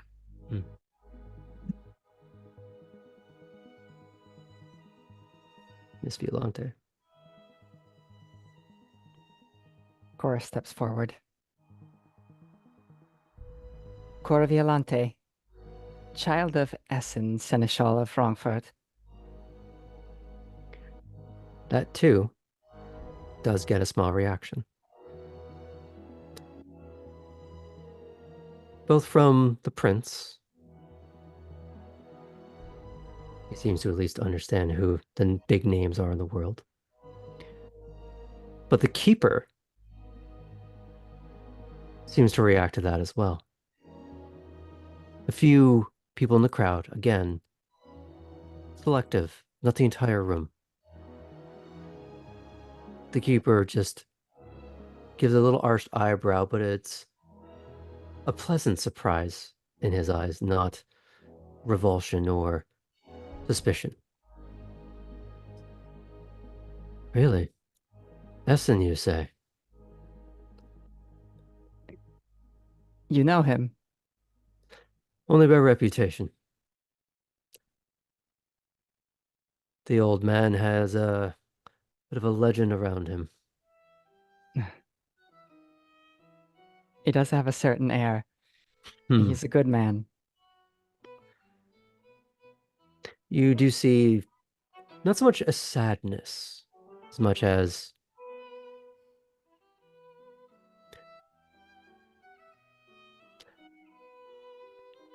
I'm not even going to have you roll for this, because you've also experienced a little bit of this yourself from your sire. Mm-hmm. That solemn knowledge that another shoe is bound to drop at some point. And there's just this nod. So then, Ms. Violante, why are you in my fair city? Essen and I came to the conclusion that it was time for me to set out on my own. I surveyed my options, but Savannah seemed like the most welcoming. It has been a hub of all sorts since its inception, welcoming all types,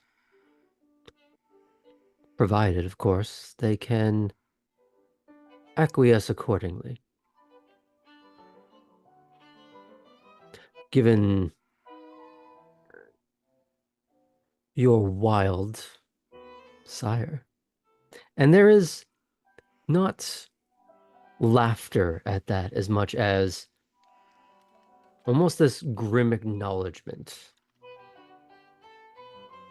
of formidable. That is the intention of the word wild.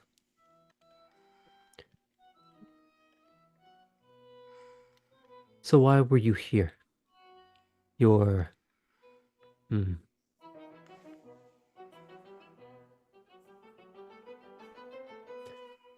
It's always dangerous when a Malkavian travels. They can bring chaos, portents, or just problems. Were you sent away or did you come here on your own? Ultimately, the choice was mine.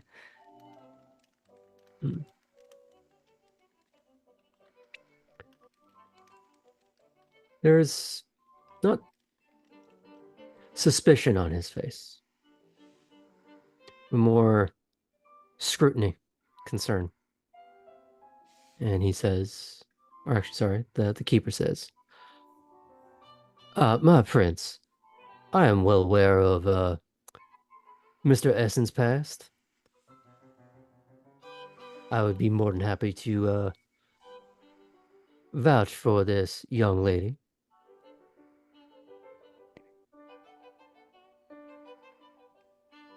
Oh, you look like you're about to respond. If I may, I have my sire's spirit, but I am also a professional. And what is your vocation? Sorry, that was the prince accent. I don't know why I went to the other accent. It's gonna be okay. that kind of night. It's a delightful accent. I'm a driver and a businesswoman.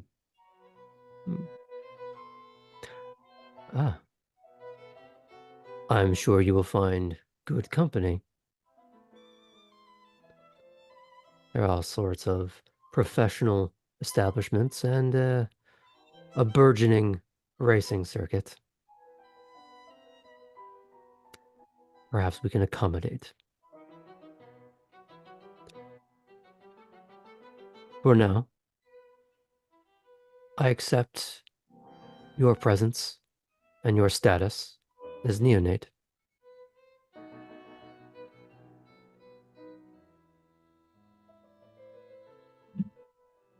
Is there anything you want to add in there, or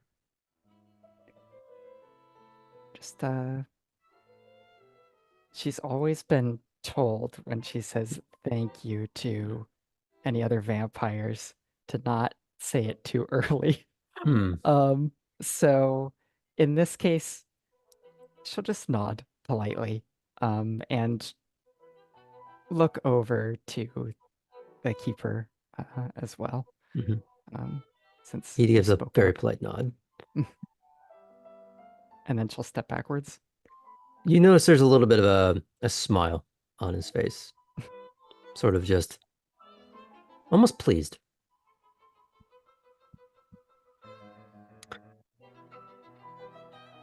Cora's gonna smile a little bit too. Artem steps forward. He can almost hear his heart beating, but tries not to let it show. Steps forward. Artem, the clan of the Nomads, child of... He pauses. Seems like he's trying to decide whether he can get away with not sharing this information, maybe even thinking about lying, but decides better on it and finishes. Wayward child of Zoya. There's only one person in the room that reacts to that.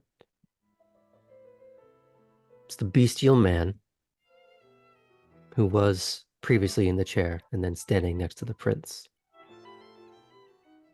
He steps forward, not in front of the prince, but much more into your eye line.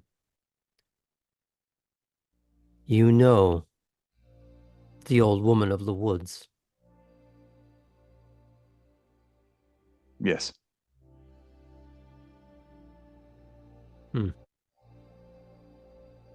I have not heard of her in centuries. She keeps to herself. Nothing changes. Is she well? Yes.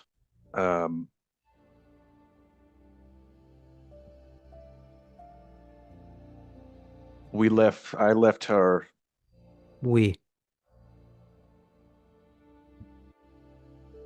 There was another as well who is supposed to be here. But we had to leave her home. There was a danger she could not protect us from. But I think she will make it.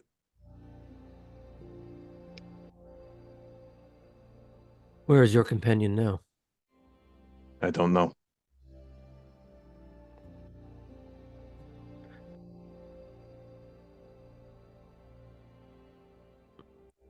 The prince doesn't seem to interrupt him in any way as this man steps forward, standing more or less equal to him as he continues the questioning. Why are you here then? Honestly, running from the danger. She told us, leave, find somewhere. Once it's safe, we can come back.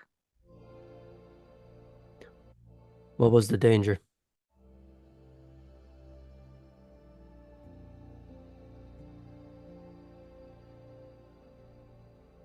There are creatures in her forest. They wear the skin of men. She seemed to have an understanding with them, whose territory was what, but there was a change, I think, in them, and they started testing the boundaries. You see the bestial man just slowly nod a little bit. There's a grim sadness to it. Clearly, maybe understanding more than what's being said.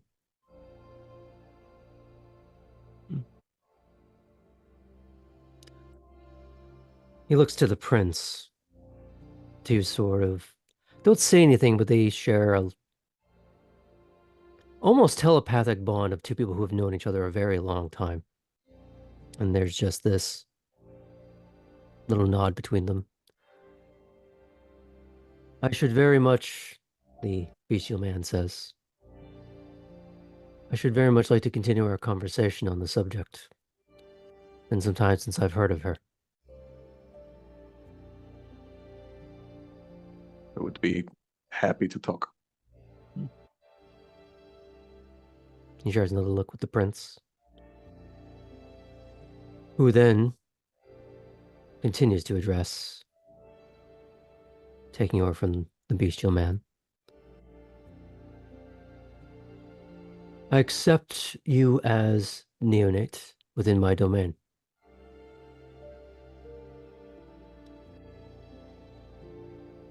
Though provisionally, under the Seneschal Alden Burrell's supervision. He nods to the bestial man.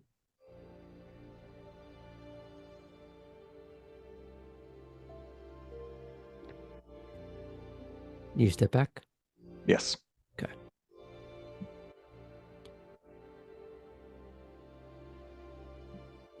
Heavy, my dear.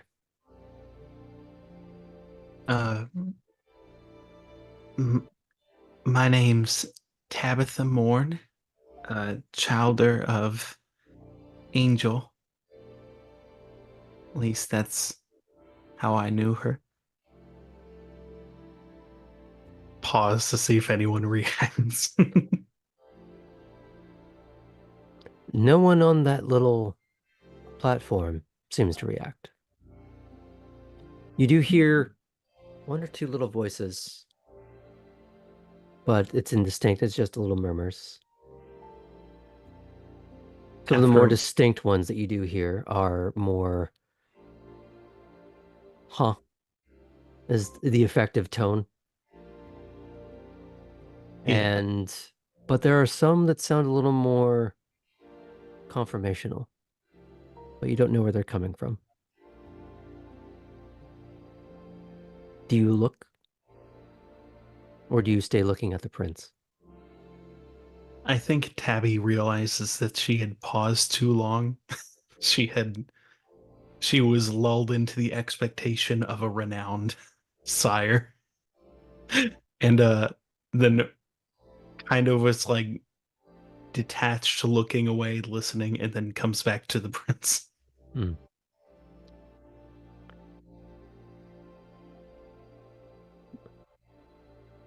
And so why are you in my city? I'm here to be of service to you and your city, to be a cog in your brilliant machine that needs little and provides much.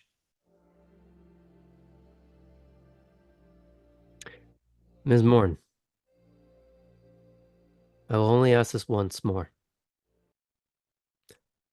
Why are you here? Uh, Pardon me, uh, sir.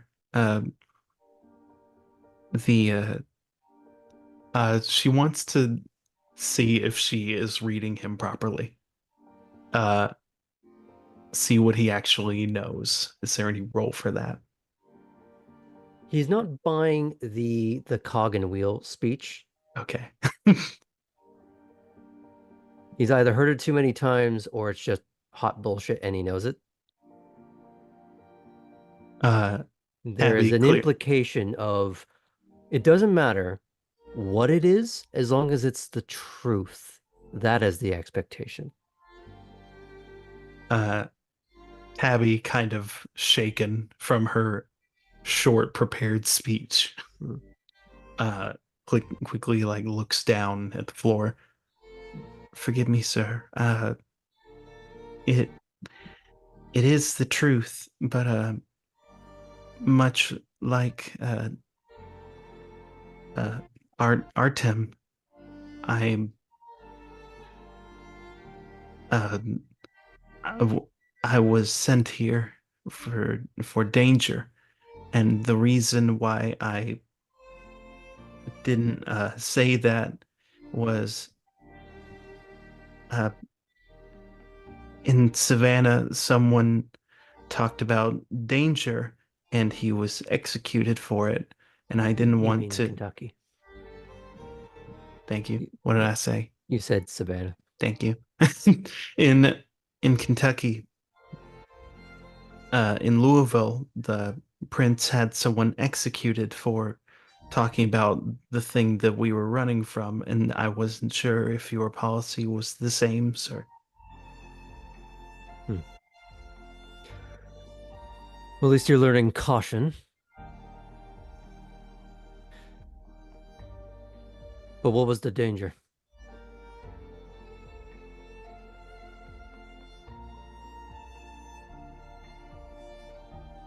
Uh, th- th- the court was attacked. You see the three men that were on that platform start to share some looks, and there's some muttering. And it's not disbelief as much as conferral. And Alden, the bestial man, shouts the name Teague. And a darker skinned man in a sort of wide brimmed hat walks closer to through the crowd up to the platform. Yes, sir. What do you know about an attack in, you said Louisville? Yes, sir. Yeah. Before he looks back to Teague, he goes, attacked by who? Kindred, sir. More specific. The Sabbat. That sends a little trickle of a wave of conversation throughout the entire room.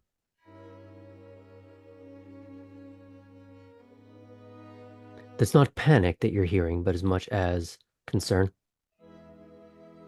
You see or hear some people almost making contingency plans.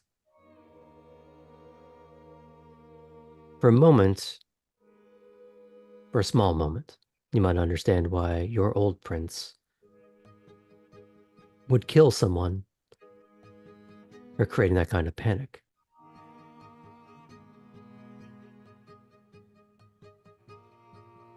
But this prince takes over from Alden. Tig, is this something you've heard about? Unconfirmed reports of all sorts of violence or collapse. It was unclear exactly who did what and when, only that Louisville is no longer a solidified ivory tower.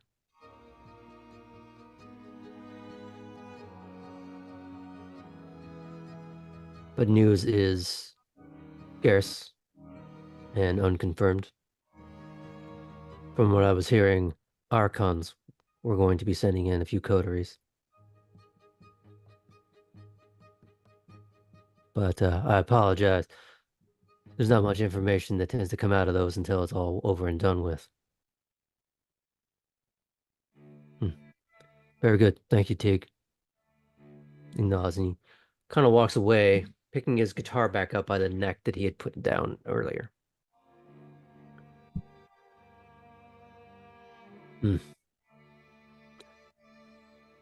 The prince and the seneschal they turn their back for a moment to have very tense, very quiet, very private conversation.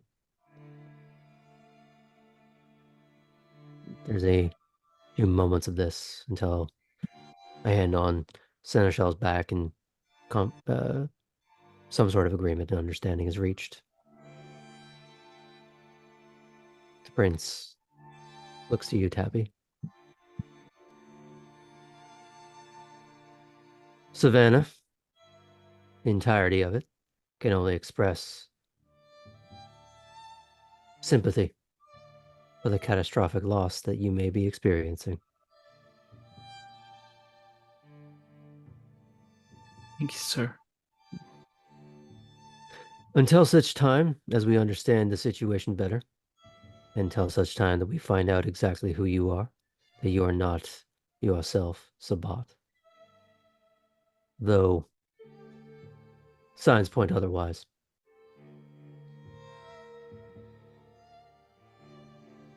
It will be shown to your kind.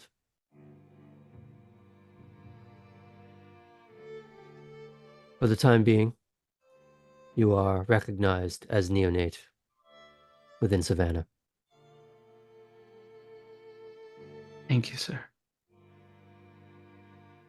When we learn more, we will share what is not actionable. Is there any individuals that you would like to hear about? My sire, sir. It was very rushed escape. And I would like to know if she's okay. I make no promises. One kindred in a large city. Difficult to ever prove a negative. When one of your kind desires to be hidden, they stay that way. And hidden can look very much like death. This is not to sour your mood, only to set expectation.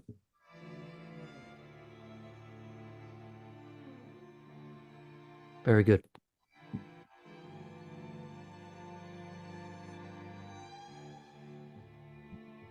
Puppy will step up next. Say, I am Poppy Stewart of Stores, Connecticut, Toreador. And she like pauses for a moment and takes like a little breath. Sire was Richard LeBlanc. You hear one sharp sound from the back of the room. A familiar voice going, "Ah!" God damn it. Poppy tries to maintain composure. I'm here to learn the hues and expressions of the seasons here in Savannah and to find community and inspiration in community. I would like to build or rebuild a life here, and it seems to be just devastatingly beautiful. Such sweet words. I should very much like to believe them. I mean them. I'm sure you do. However, I have scads of Toreador running around this city. Yeah. Why should I add to their number instead of any other? Why continue to unbalance those scales? Well, I am a curator of art, a designer, somebody that can take things that maybe seem grotesque, sharp and pointy, terrible, painful, and transmute them into something else. And that's what I want my legacy to be. And I think Savannah is the place to do that. And the community you've built here seems to support that kind of transformative energy. Up the table.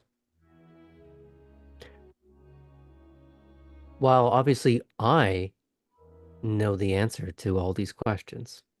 Mm-hmm. And how there can be truth, lie, and the gray in between. How much of this is sincerity? It's all sincere. Okay. It's all she has.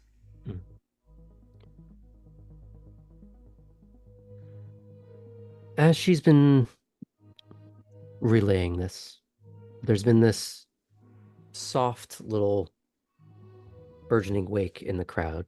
Not quite the way of a princely enter of the room, but a familiar, very fashionably suited gentleman with that dark hair with a skunk bleach stripe through it. My prince, if it pleases, Miss Stewart here could work with me in my shop. I would very much enjoy the help. Debutante season is right around the corner, and, well, it gets a bit busy there. I can, of course, vouch for her in that time. The prince looks over at Nico.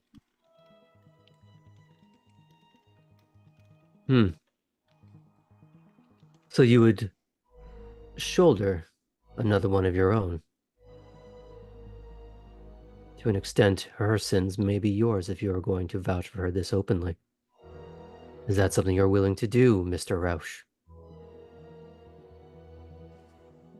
Yes, my prince. I think Miss Stewart is, perhaps more promising than she may seem. A diamond in the rough. And as he says that little sparkle of the gem in his ear almost seems to sparkle just at you.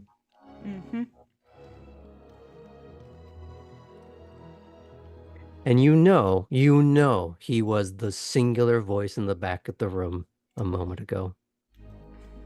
Yeah. Mm. And the thing is, the rest of the room knows it too. Yeah. Ah. Very well, Mr. Rausch. Miss Stewart. I conditionally recognize your status as neonate within Savannah, provided I get no worrying responses from Mr. Rausch here. Thank you. Hmm.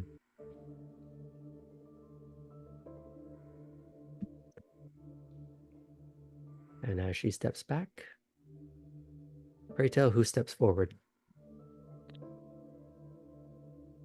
Max Rosenthal. Sire is Spike. There is zero recognition. Not even contempt or derision or confusion. It's just another name. In the same way that with Angel, it was just, huh.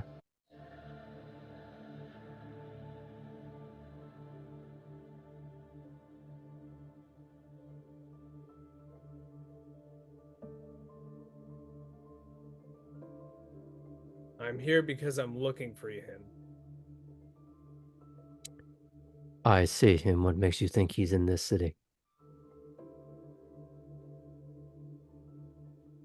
I know he's in this fucking city. And so I'm here to find him. This is the 4th Elysium I've been to. And I'm tired of running after him. If this is the 4th, what makes you so certain he's here? And given everything that you've just been through in the last few moments, this is the expectation of those showing up. And you, I hope, would know what happens when someone is not announced, if they do not have my blessing to exist in this city. Then why are you hiding him? You see the prince and the seneschal share this look like a little bit like this fucking guy.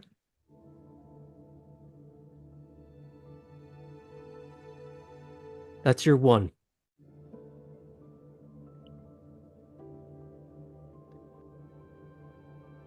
This is a house of civility. You have an accusation. You better have the means to back it up. And I suggest you do so now.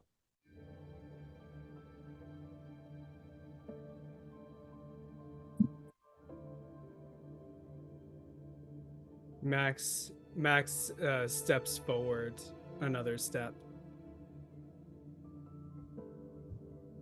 I will find out where he is. And I better not have people standing in my way if that happens. Your Majesty.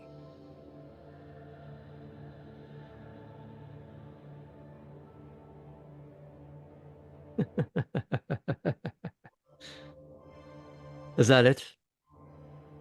Oh, you're posturing. Is that it?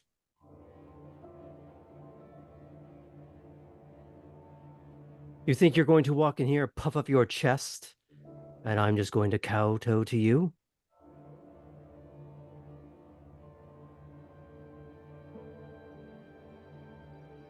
Whatever it is you have, put it on the table now.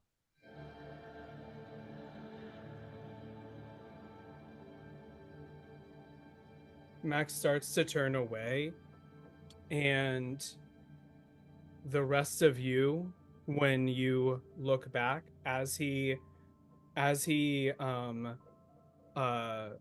unfolds his arms, you'll see that he has brass knuckles. And he makes a turn. It's all right then. and he runs up and goes for a right hook. Are you sure? So, okay, that's what we're doing. He is a non-moving target. So 1. I'm not even going to make you roll. Great. He's unmoving. He is a wide enough target in the sense that he's right fucking in front of you. Your little knuckle dusters. You connect instantly. A little bit of the potence behind a Bruja's hit, the celerity behind it. You know that if you were to hit a person, a regular human being with this force, it'd be like running them through a wood chipper as the impact would send scattered viscera behind them into the wall. That has been your experience. You were holding back in that fight earlier with the other Bruja. And you still were popping ribs, dislocating, rearranging a person by simply a little pop. So tell me, in this moment, how much force are you putting into this hit? Are you dialing it back? Or are you really trying to make a fucking statement? I'm making a fucking statement. Okay.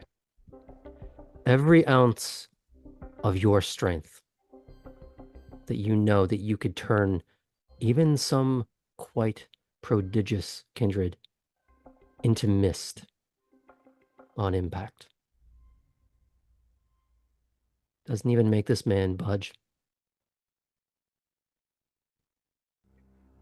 Have you ever heard the expression no sell? Unlike the Terminator, his head doesn't even turn from the impact. There is no indentation in his cheek. He does not stagger. He does not budge. He didn't even blink. He didn't even prepare himself. He just allowed you to step in. And you are eye to eye. As you were like a toddler punching marble to no effect. So I need you to tell me, Smuggles. Yeah? What is going through Max's head right now? His mind. It's something along the lines of fuck, shit, fuck, oh no. Just instant regret in the face.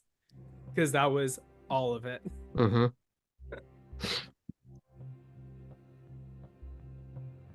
I'm so sorry. What is actually going through Max's mind right now is a 45 caliber hollow point as his final thoughts are scattered along the floor. His hopes and dreams, childhood memories, painting the wall as he instantly drops to the ground in a wet, soggy husk. A woman that none of you clocked earlier, dressed the same as all the security guards, puts a boot between your shoulder blades, points a gun down and empties the magazine into the back of your head. Magazine empty, magazine reload in that instant John Wick sort of fashion. And continues to do the same. Within seconds, there is no head to speak of. Everything above a gurgling neck stump no longer exists. So, am I incapacitated or?